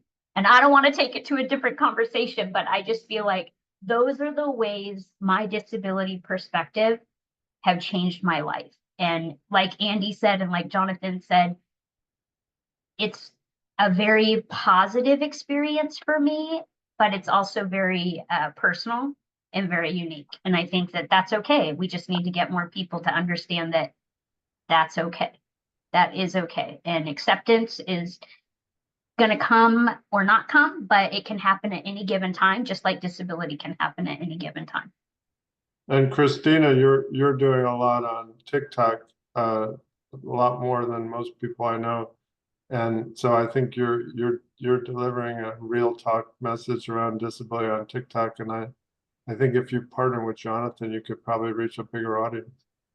True. Now I'm I'll talking about mention being, sorry, I'm talking about being a middle-aged woman with a disability aging these days. Yeah.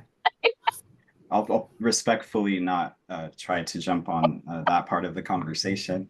But on your mention of digital accessibility and access to the internet to gain access to these communities and such, Deaka mentioned that one of my roles is a commissioner here in the city of Long Beach on the Technology Innovation Commission.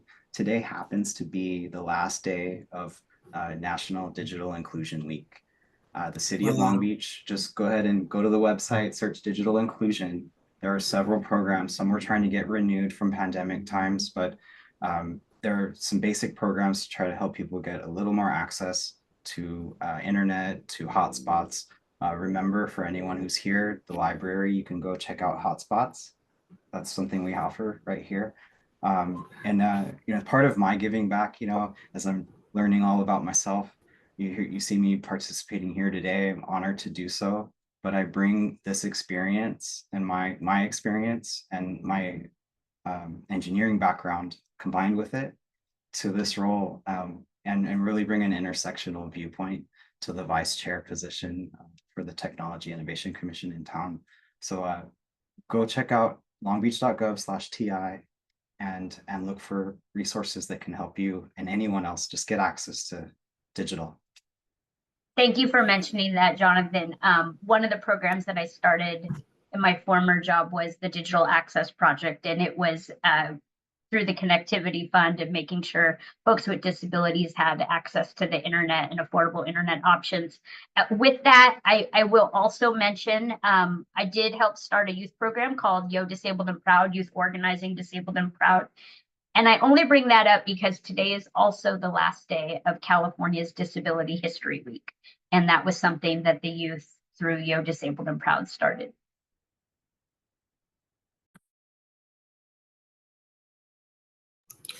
Okay, this has been wonderful. We're going to open up the floor. Oh, I'm going to turn it over to Kim first. To me. Kim. Oh, yeah. Yes. We were having difficulties. I'm so sorry. Okay, I just hope that everyone had enjoyed this opportunity from learning from each other as much as we did. Now it's time to give our attendees an opportunity to ask any additional questions that they may have come up for them.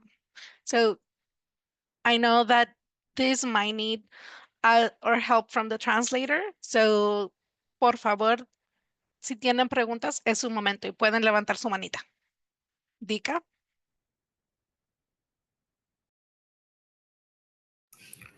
Hello, everyone. I'm multitasking. I'm facilitating and then talking to my PCAs. Yeah, that's a gift, Hey. All right. So now we're going to turn it over to question and answers. Hold on. Okay, here we go. We encourage everyone to ask questions, and engage openly, as this is the space for learning, understanding, and celebrating diversity in all its forms. This is the time for you to raise your hand and let's get going. I like to party. Every time I have a meeting, every time I have an event, I call it a party. So let the party begin. Who wants to ask the first question?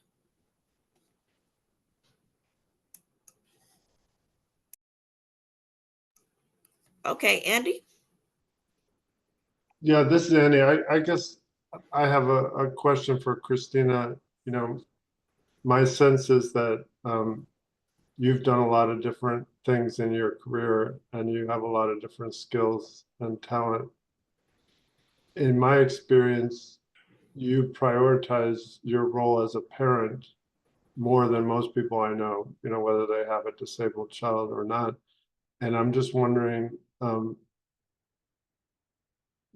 is there a lesson there for the parents on this? Like, how do you balance the demands of a high-powered professional life and being a good parent? And I feel like you're much more intentional about it than most people I know. So I'm just wondering if you want to reflect on that at all.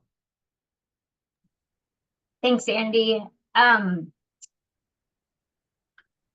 I don't know that I would have been the same parent as I am after losing my daughter, number one. I was a helicopter parent with her as well, but I think one, that drives how I am today, but also there's something really before that came along. And one of the other fortunate role models I had in my life was Marka Brista. And Marka was a woman with 2 children as well.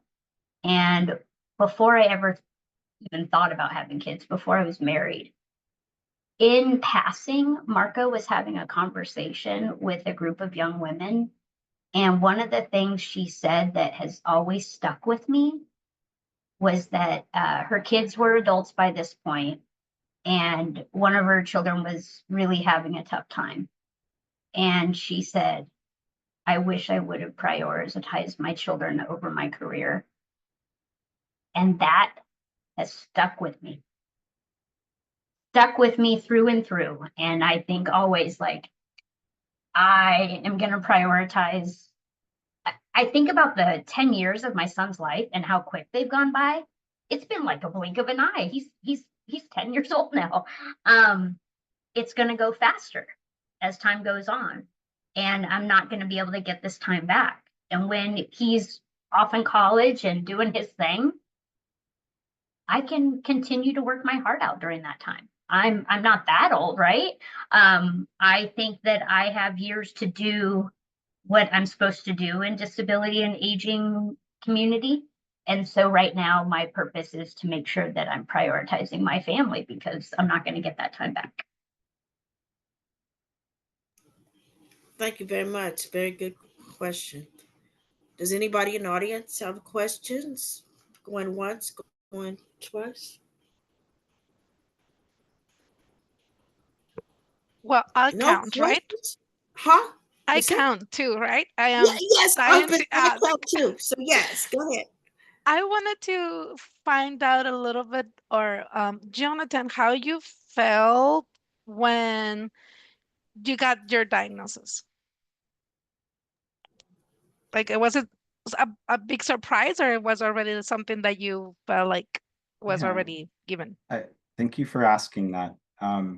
I had mentioned that I had a friend from college who got a late diagnosis when she was in her early 40s. And it was 2 years before I got my official diagnosis. On that my journey started that day when I had this epiphany inside my head where I was like, that's what it is. That's why I ... That's why I and the other thing. It took 2 years of me. So first, not having enough experience inside the disability community. It took me a while, even though I had friends, very close friends for years, that were founders of different, like, Global Accessibility Awareness Day is co-founded by 2 people I know extremely well. The third Thursday in May for digital accessibility. This is something that was founded by one of my former employees and a good friend of mine now, right? But at the same time, I couldn't. I didn't understand. So finding the first psychiatrist, realizing that I didn't have to keep the first one, that's the worst, right? Understanding how to advocate for yourself when you've never even understood you had to. Like, I accepted the classes they gave me. I put a bar out in front of me that was too far all the time, all these things. So I guess the day it happened, the actual diagnosis, now I've spent tons of money that wasn't covered by insurance. I've stressed myself out while I'm trying to build a business. The first year of my new business is when this happens. And it was honestly the most relief in the first 5 minutes. And then the next 2 hours was terror, because then I realized it would never change. And after that, it's gotten better, because it has always been this way. It's not that it will never change. It's just, it's always been this way.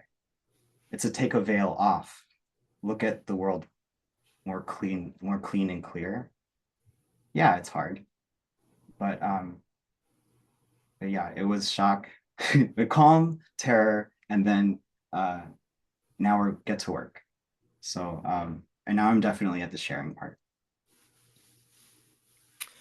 I just realized I am part of the panel, sort of, kind of. So I want to ask a question, but then I want to kind of share something.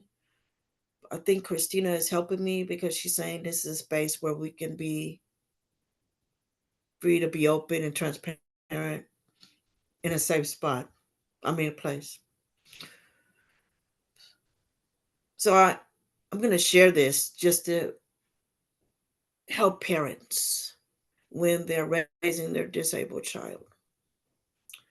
It is not easy being a parent. There is no book. And I am a parent as well. I just don't share that too often. And there's a reason why, but today is not the place. But I am a parent. I have a son that's 33 years old. It was a struggle back and forth, finding out due to his behavior if he had a visible disability that was finally diagnosed. But it was over time because we kept getting all these different diagnoses. So as of right now, supposedly bipolar. And I say supposedly for a reason because we kept getting all these different diagnoses. So I'm not trying to be insensitive to people that have bipolar. I just want to put that out there. So with my own experience, my parents raised me. I was the oldest and the only one that with a disability. And then I had uncles in my family. My mother's had 5 brothers that were intellectually disabled. And then it was me. So when I was growing up, my disability or my needs or treatment or whatever, I had many surgeries. If it wasn't for the surgeries, I wouldn't be able to be half as productive as I am today. But that's when my disability would be discussed non-verbally, if that makes sense. Well, you got to go to the doctor. You're about to have surgery. You're going to go through recovery and all of that. But that's the only time my disability was discussed non-verbally. Outside of that, I was raised as if I didn't have a disability, but I did have a disability. I had to do chores. I had to do everything like, people without disabilities. But it was understood I had a disability. But my parents didn't feel sorry for me. And, they made sure I was put into sporting events like my sister, when she signed up for softball or dance or whatever, my parents made sure that they signed me up for it. I might have not been able to participate, but they made sure I was there with my sister. And I love my parents for that. But I must be honest. As I've gotten older, I wish that we would have been able to have conversations about my disability. Or if and now I know they might didn't even know how to do it. Maybe I'm gonna say that. But I'm saying I'm dealing with it as right now, and it's very difficult because I'm so used to walking in that mindset. Yes, I have a disability, but I can do anything because people have come up to me and said it. You don't act, I don't know if this is ableism. I'm not trying to be disrespectful. I'm still trying to learn about that. But people come up to me and they were like, you don't act like you have a disability. And there may be some truth to that because the way I was raised, if that makes sense. Understanding that I do have a disability, but my mindset, I gotta do what I gotta do. Let's make it happen. So I think that is part of my struggle right now because I'm getting older and I'm having challenges and trying to deal with these challenges, not due to my disability, but due to me getting older because my disability is not going to get worse. So the struggles I'm having is dealing with me getting older. And because I'm getting older, it's affecting my disability, if that makes sense. So I just wanted to put it out there for parents. Be okay with discussing with your children about their disability. Hey, what's happening in school? Hopefully they're not coming home telling you that they got bullied right? Okay, because that happened because I got bullied, and I never ever told my parents because I didn't feel that the door was open for me to sit down and say, "Hey, I got bullied today. Can you guys help me with that?" I hope that makes sense. So I had to like hide things.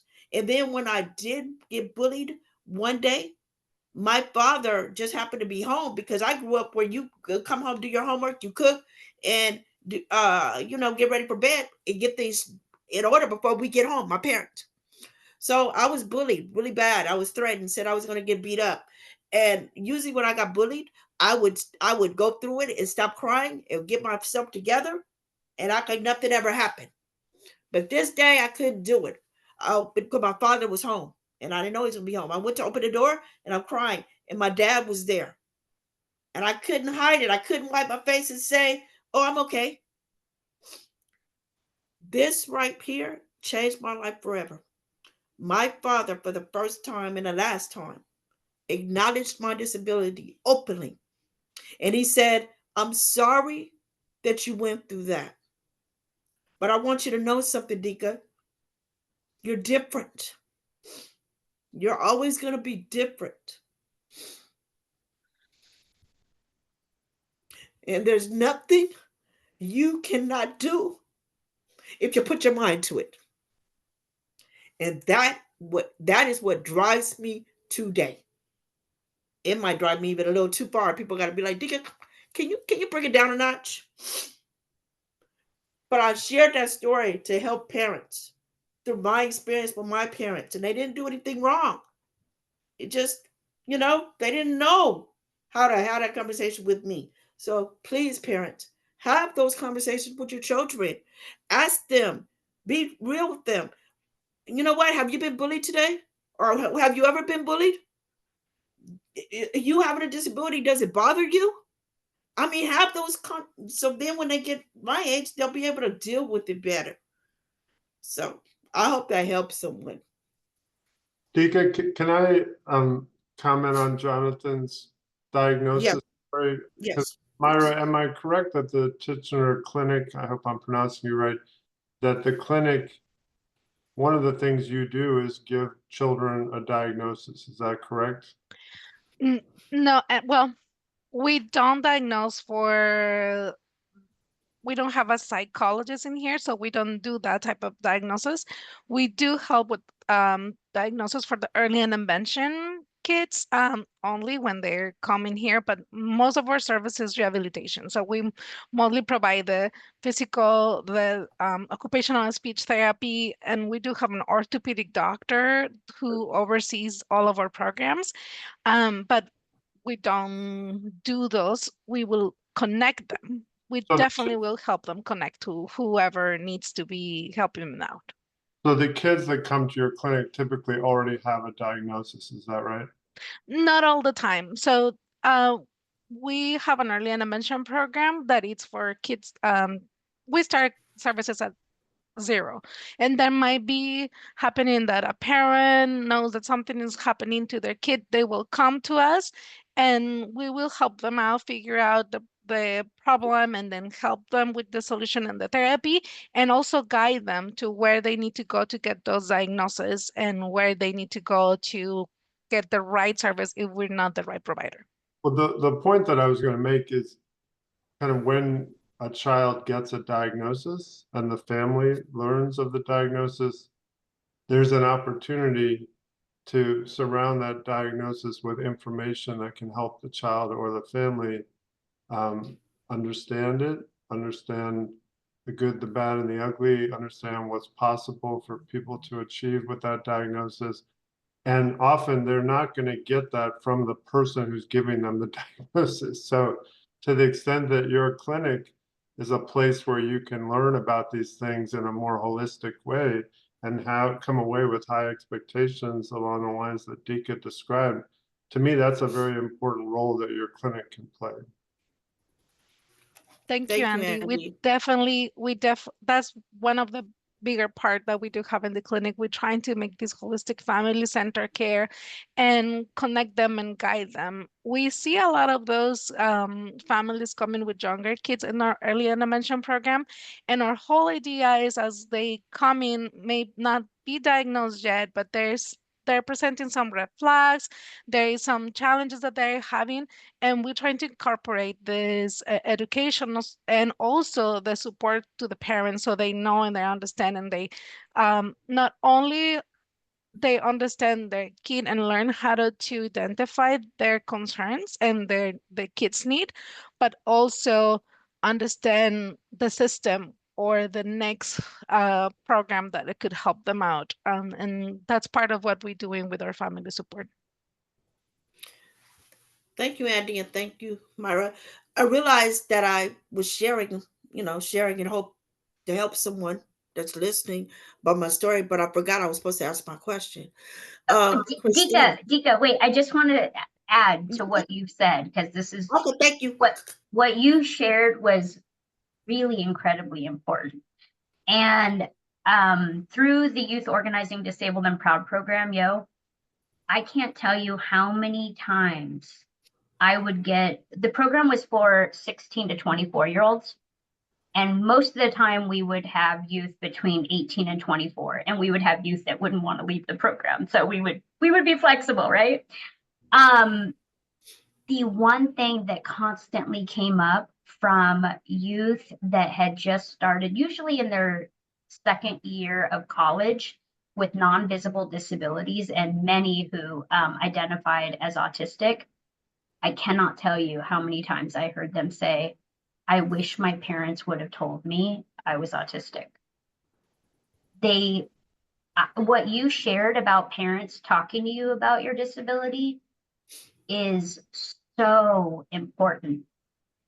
For the first time ever, so many Yo Disabled and Proud participants were feeling connected, feeling like they could finally be free and understand that it was okay to be who they were, and all the things that they had gone through, whether it be, ABA or having an IEP or whatever it was, they completely taught me that they felt incredibly isolated in trying to just fit in because their parents avoided at all cost talking about disability.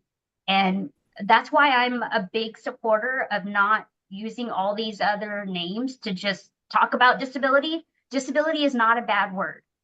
When you look at the laws that protect us, they refer to people with disabilities, students with disabilities. They don't talk about people with special needs. And I think when we rename things to try to sugarcoat what's going on, it hurts us as disabled people individually, because our families, our parents, the professionals that are non-disabled most of the time are not comfortable calling it what it is, and don't have an idea of the impact it has on us and the stigma as we continue to grow up. And then, you get people in college for the first time where they're like, wait, this situation and environment is totally different. Like, they have no idea that they were getting the accommodations they were getting in the K-12 system because they had a disability. And they think that it's going to be the same in college, and they have no idea that mom and dad can't come and make it happen for them anymore. And they're stuck, and they're like, what do I do? So Exactly. talking about it as it is, and making sure that they know disability is not a bad word, is key to the conversation. Again, that's why the positive disabled role models are so important. Yeah. And, I just want to also, clarify again to give kudos to my parents. Because even though I didn't have that component where I could openly say I'm being bullied or this is what's going on in my life, the other part of it is I wouldn't be that strong individual I am today if it wasn't for the way they raised me. So I have to look at both sides and balance it out, if that makes sense. So my question, I guess I'll toss it to you, Christina. It goes back to some of what I've already said. How, I'm not trying to say your age, but I feel you can relate. Like I said, my disability is not getting worse. It's me getting older and how it affects my disability. And it's really been a big struggle because I'm like, I can't do what I used to do within my disability. I got to deal with this. And it's really been hard for me. So how do you handle that? Or can you relate to what I'm saying? Or do I need to toss it to somebody else? So I am absolutely out and proud about being 47. I'm only a year away from the age my mom was when she died. So I'm like, I got to get past 48 because that's how old my mom was when she died. I hear what you're saying loud and clear. And I think that's why I've become really passionate about aging with a disability and wanting to do more work in that space. Because think about, for the Deeka and I, as people who had a disability since birth, it's a really different experience to be served as children. And I was a CCS kid, so I know some of the families here are probably CCS families as well, California Children's Services. I had all the therapies and all the surgeries and all that. Yes. So I heard you, Deeka, when you were saying, you got all those interventions, the surgeries and things that have made you who you are today. And yes, I had all of those things too. And I think about all those clinic appointments I went to and all of those therapies that I was a part of. And I think about all those things that made me a stronger young person physically. I don't know that they did anything mentally, but maybe I just need to reflect on that. Physically, they really were focused on the early interventions for me. But my God, as we get older as people with disabilities, I'm like, where's the gerontologist that knows about osteogenesis imperfecta? Like, where are those specialists? Because they don't exist. And I'm like deep into those conversations right now with some of the, well, frankly, the Osteogenesis Imperfecta Foundation, because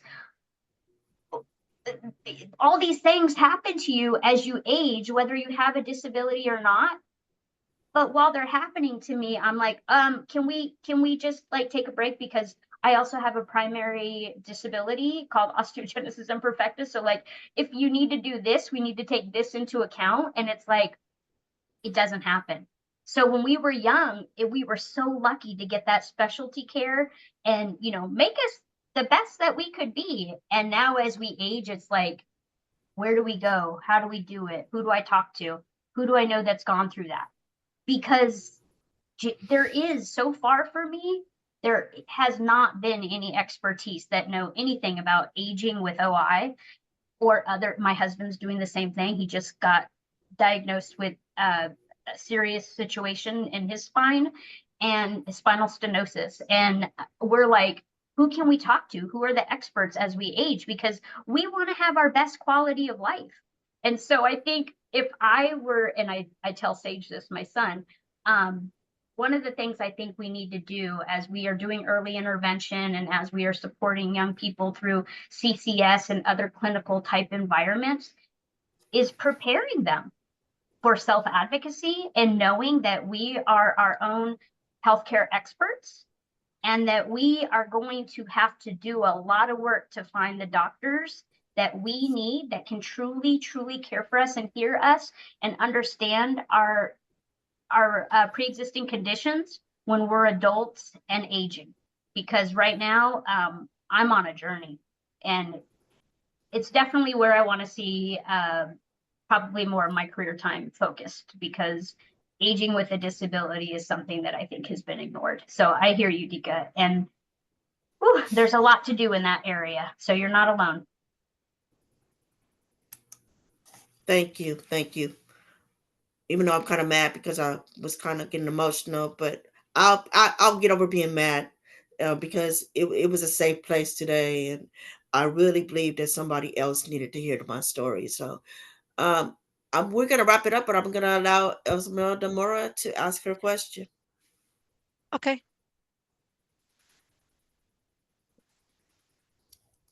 Esmeralda. Hi, good afternoon. Sorry, I was trying to unmute myself. First, I want to say thank you to each and every one of you guys. Just being so transparent, it actually allowed. And I'm sorry, I get emotional. I'm a parent with with 2 kids. One is an adult and the other one is a 10-year-old. And I don't like speaking because I get so emotional when it comes to talking to my kids. I get This is emotional a when safe it space. comes to talking about them and talking about I was hearing Jonathan talk, and I hear my daughter.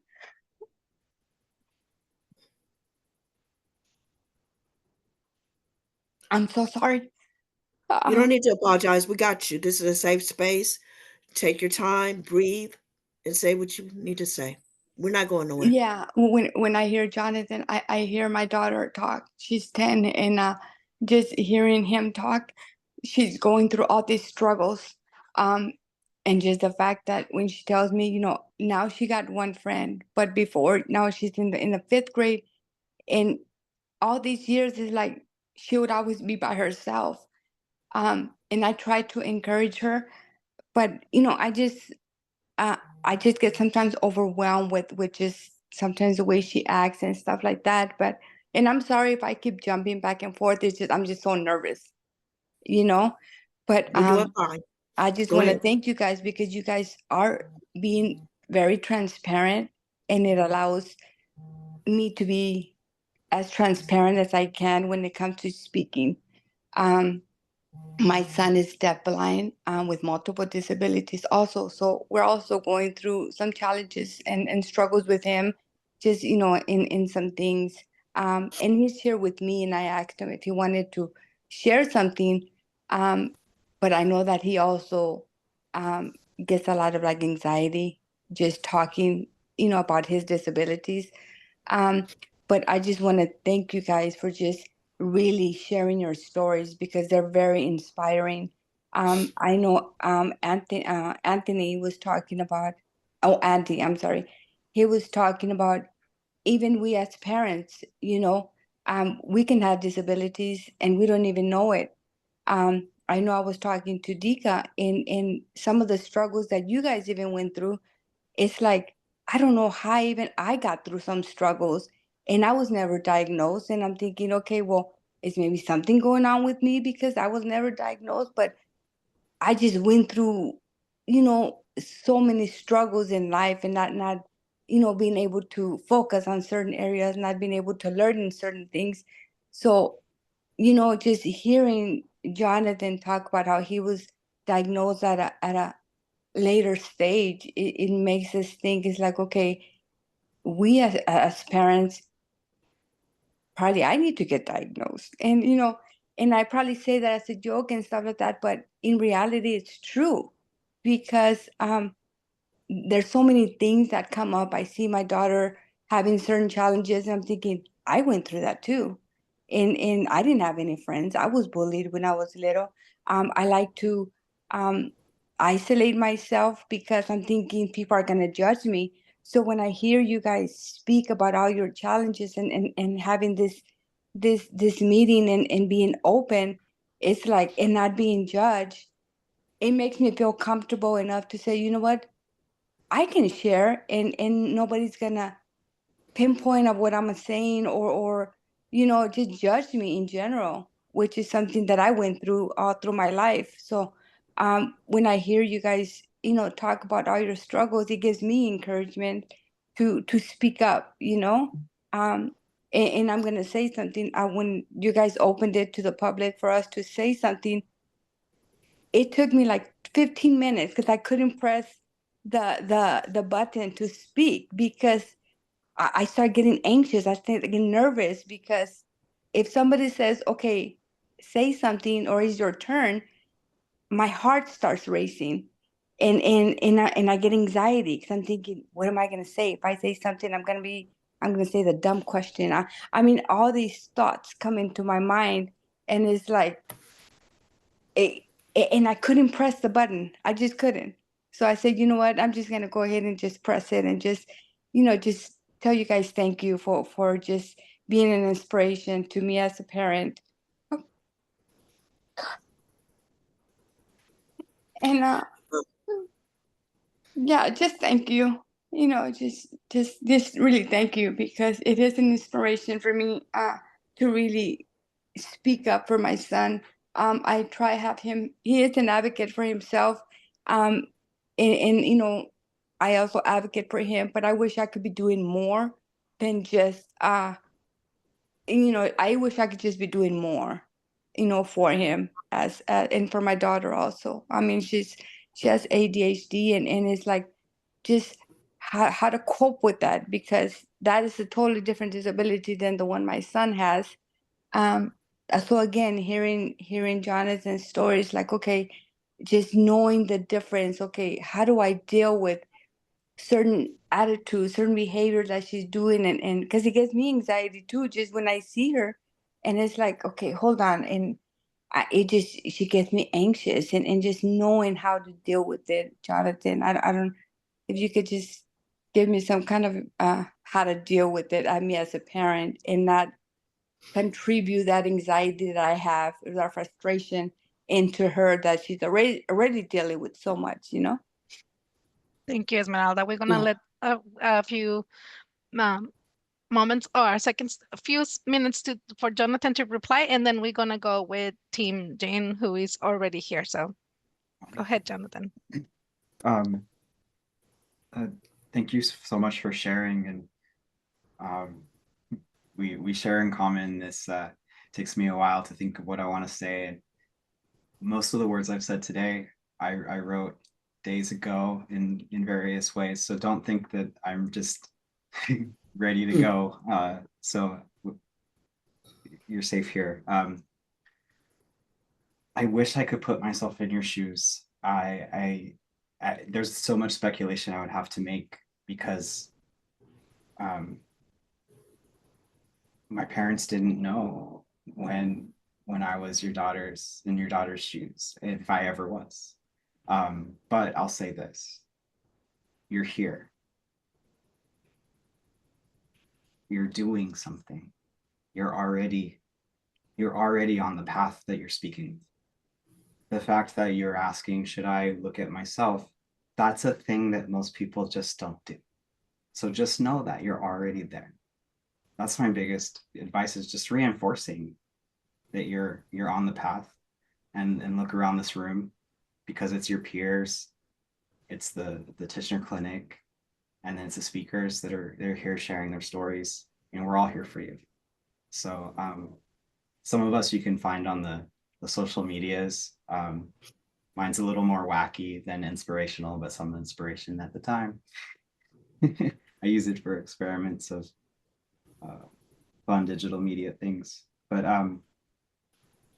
yeah, I really just want to back you up. I don't have the exact answer I think you're looking for, but I think you're on the path. Thank you, Jonathan. Thank you.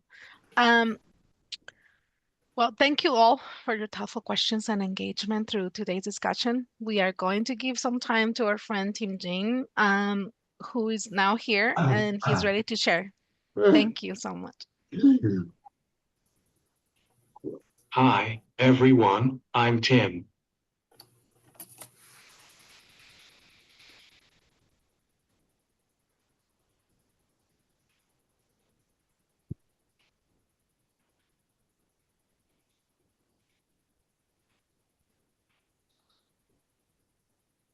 Hi, everyone, I'm Tim.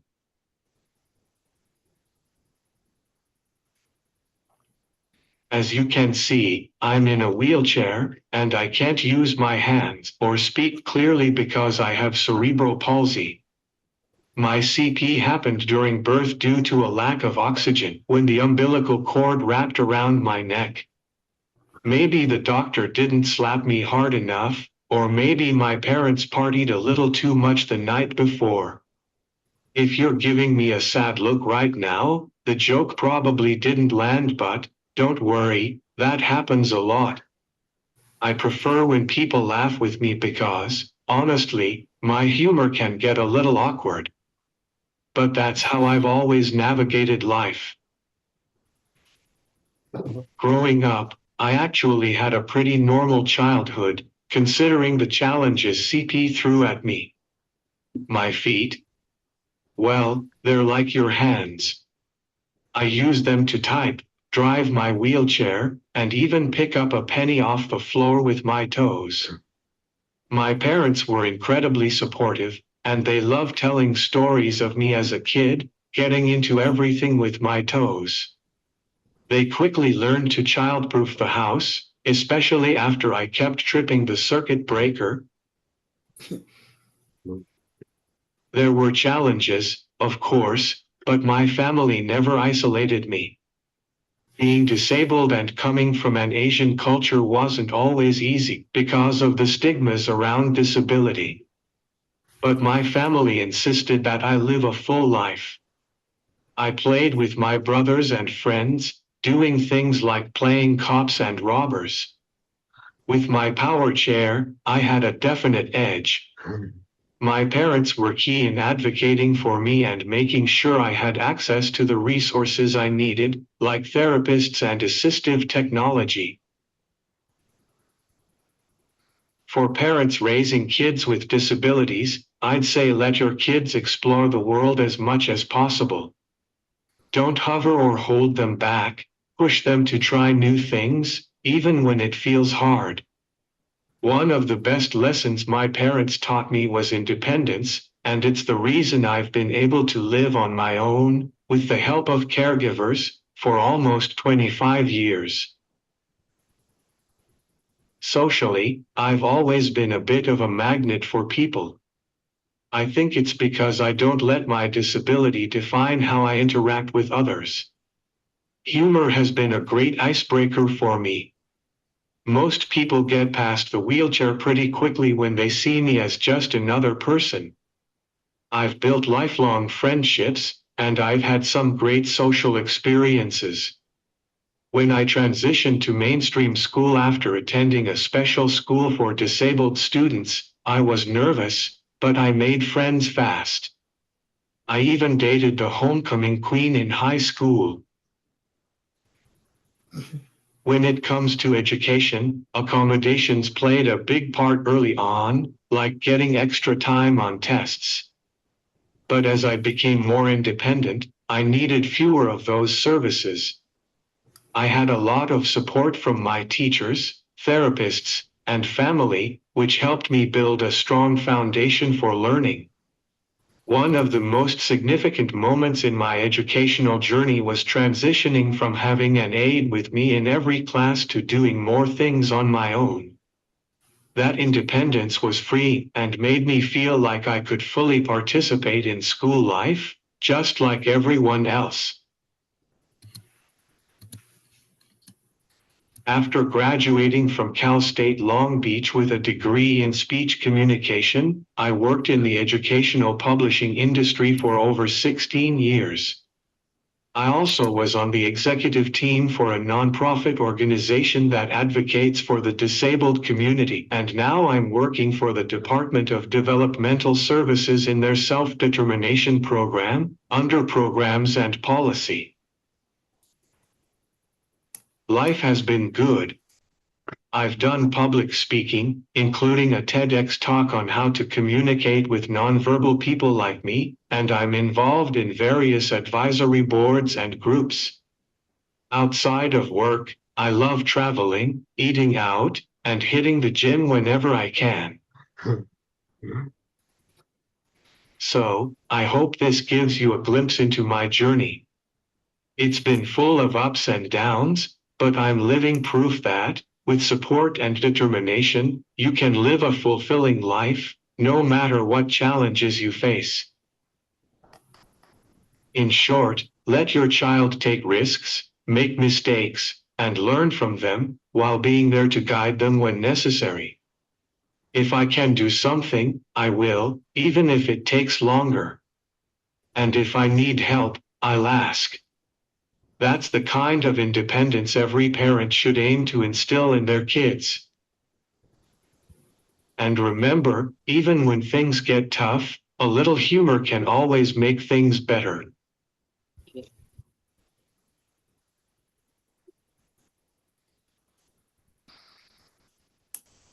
Thank you. So Thank you, thank you, thank you. Um, I know of Tim. He knows of me. We're on Facebook together. But I think we need to go on the road. Tim, I've been told I'm a comedian too. So man, me and you together, we can bring in some folks. So well, thank you for sharing your story, Tim. And I would just want to, you know, wrap the program up.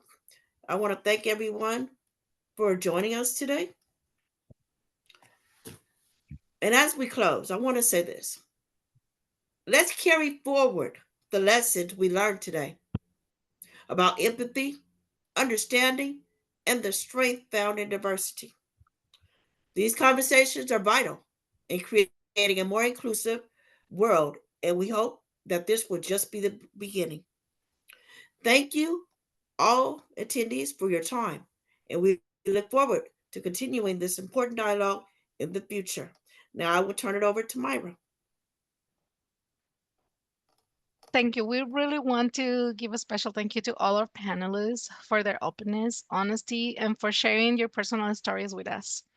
Your stories have offered us valuable perspectives of the importance of inclusion, accessibility, and power of resilience. Before we end completely, I want to make sure if anyone had any question for Tim, because I know that there might be a question before we go. And in the meantime, we are having these uh, survey. Sorry, I got sidetracked. A little survey that I want to put up as a poll in here. So if you don't mind helping me out, responding to our survey, and then we will, in the meantime, check if anyone has any questions for Tim.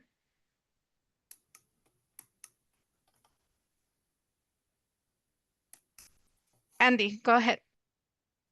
Yeah, this is Andy. Tim, the Department of Developmental Services just had a change in leadership from Nancy Bargman to Pete Chervinka, who I guess is in an acting role and may end up being permanent or not.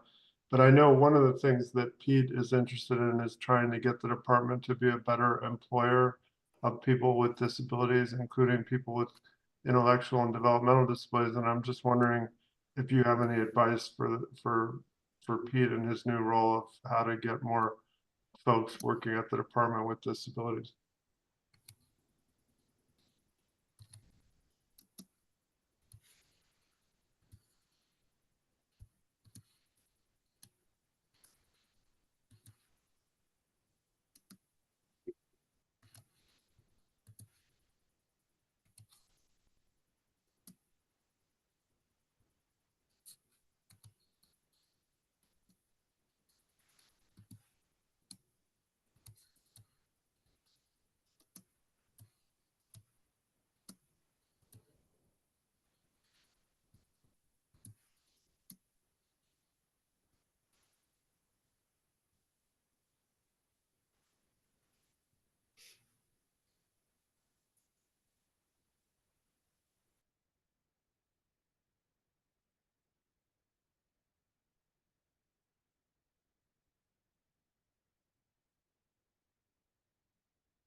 I see some people still answering our survey. Thank you so much. Tim had already mentioned to me before that it's okay for us to talk while he's writing. He feels very comfortable with that. So that's why I'm doing this. I remind you, if you don't know or you don't have the survey in front of you, you can just click three dots where more and then select poll, and that will bring it up to you. So thank you. I really appreciate it. Team is ready. At the department, we are always trying to better ourselves and move forward to be more aware that the community are more than capable of working. If you have any suggestions, please feel free to email me and I will put my email in chat.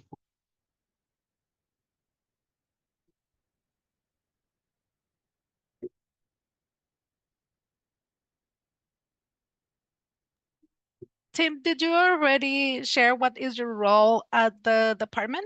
I probably missed it, or would you tell us a little bit more of your role there?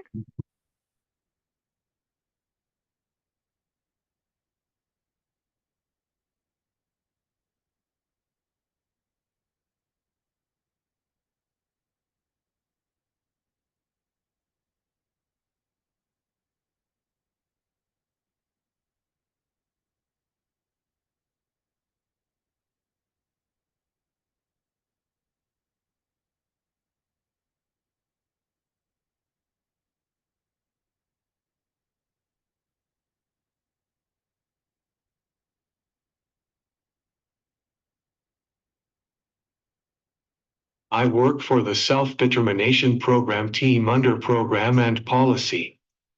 I'm one of their consultant.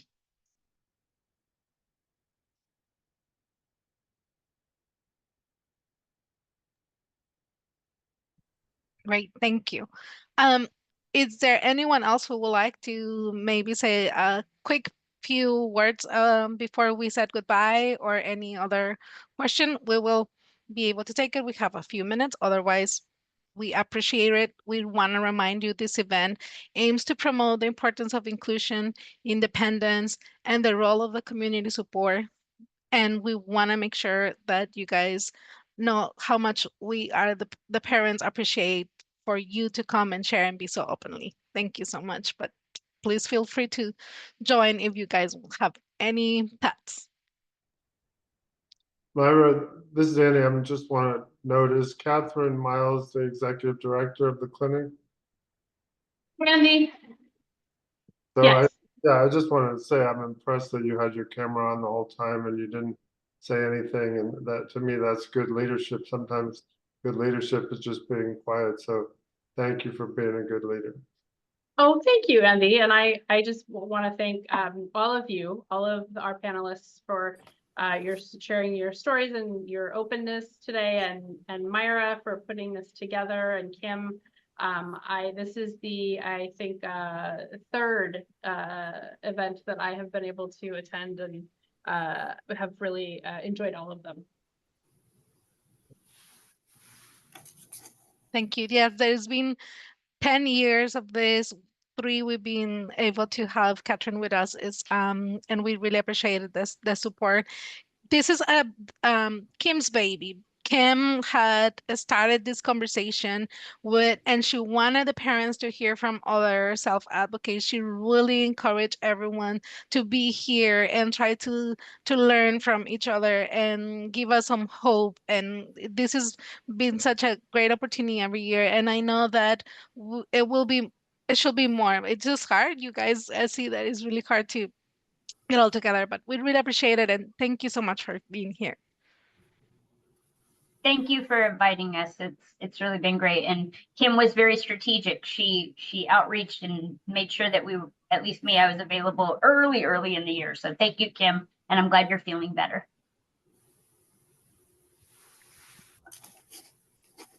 Yes, we try to make this as the third Friday on October. So we know the day for next year. Inviting more people, and we will be sharing this for everyone in the website. So again, thank you so much. Have a wonderful day, and we'll see you soon.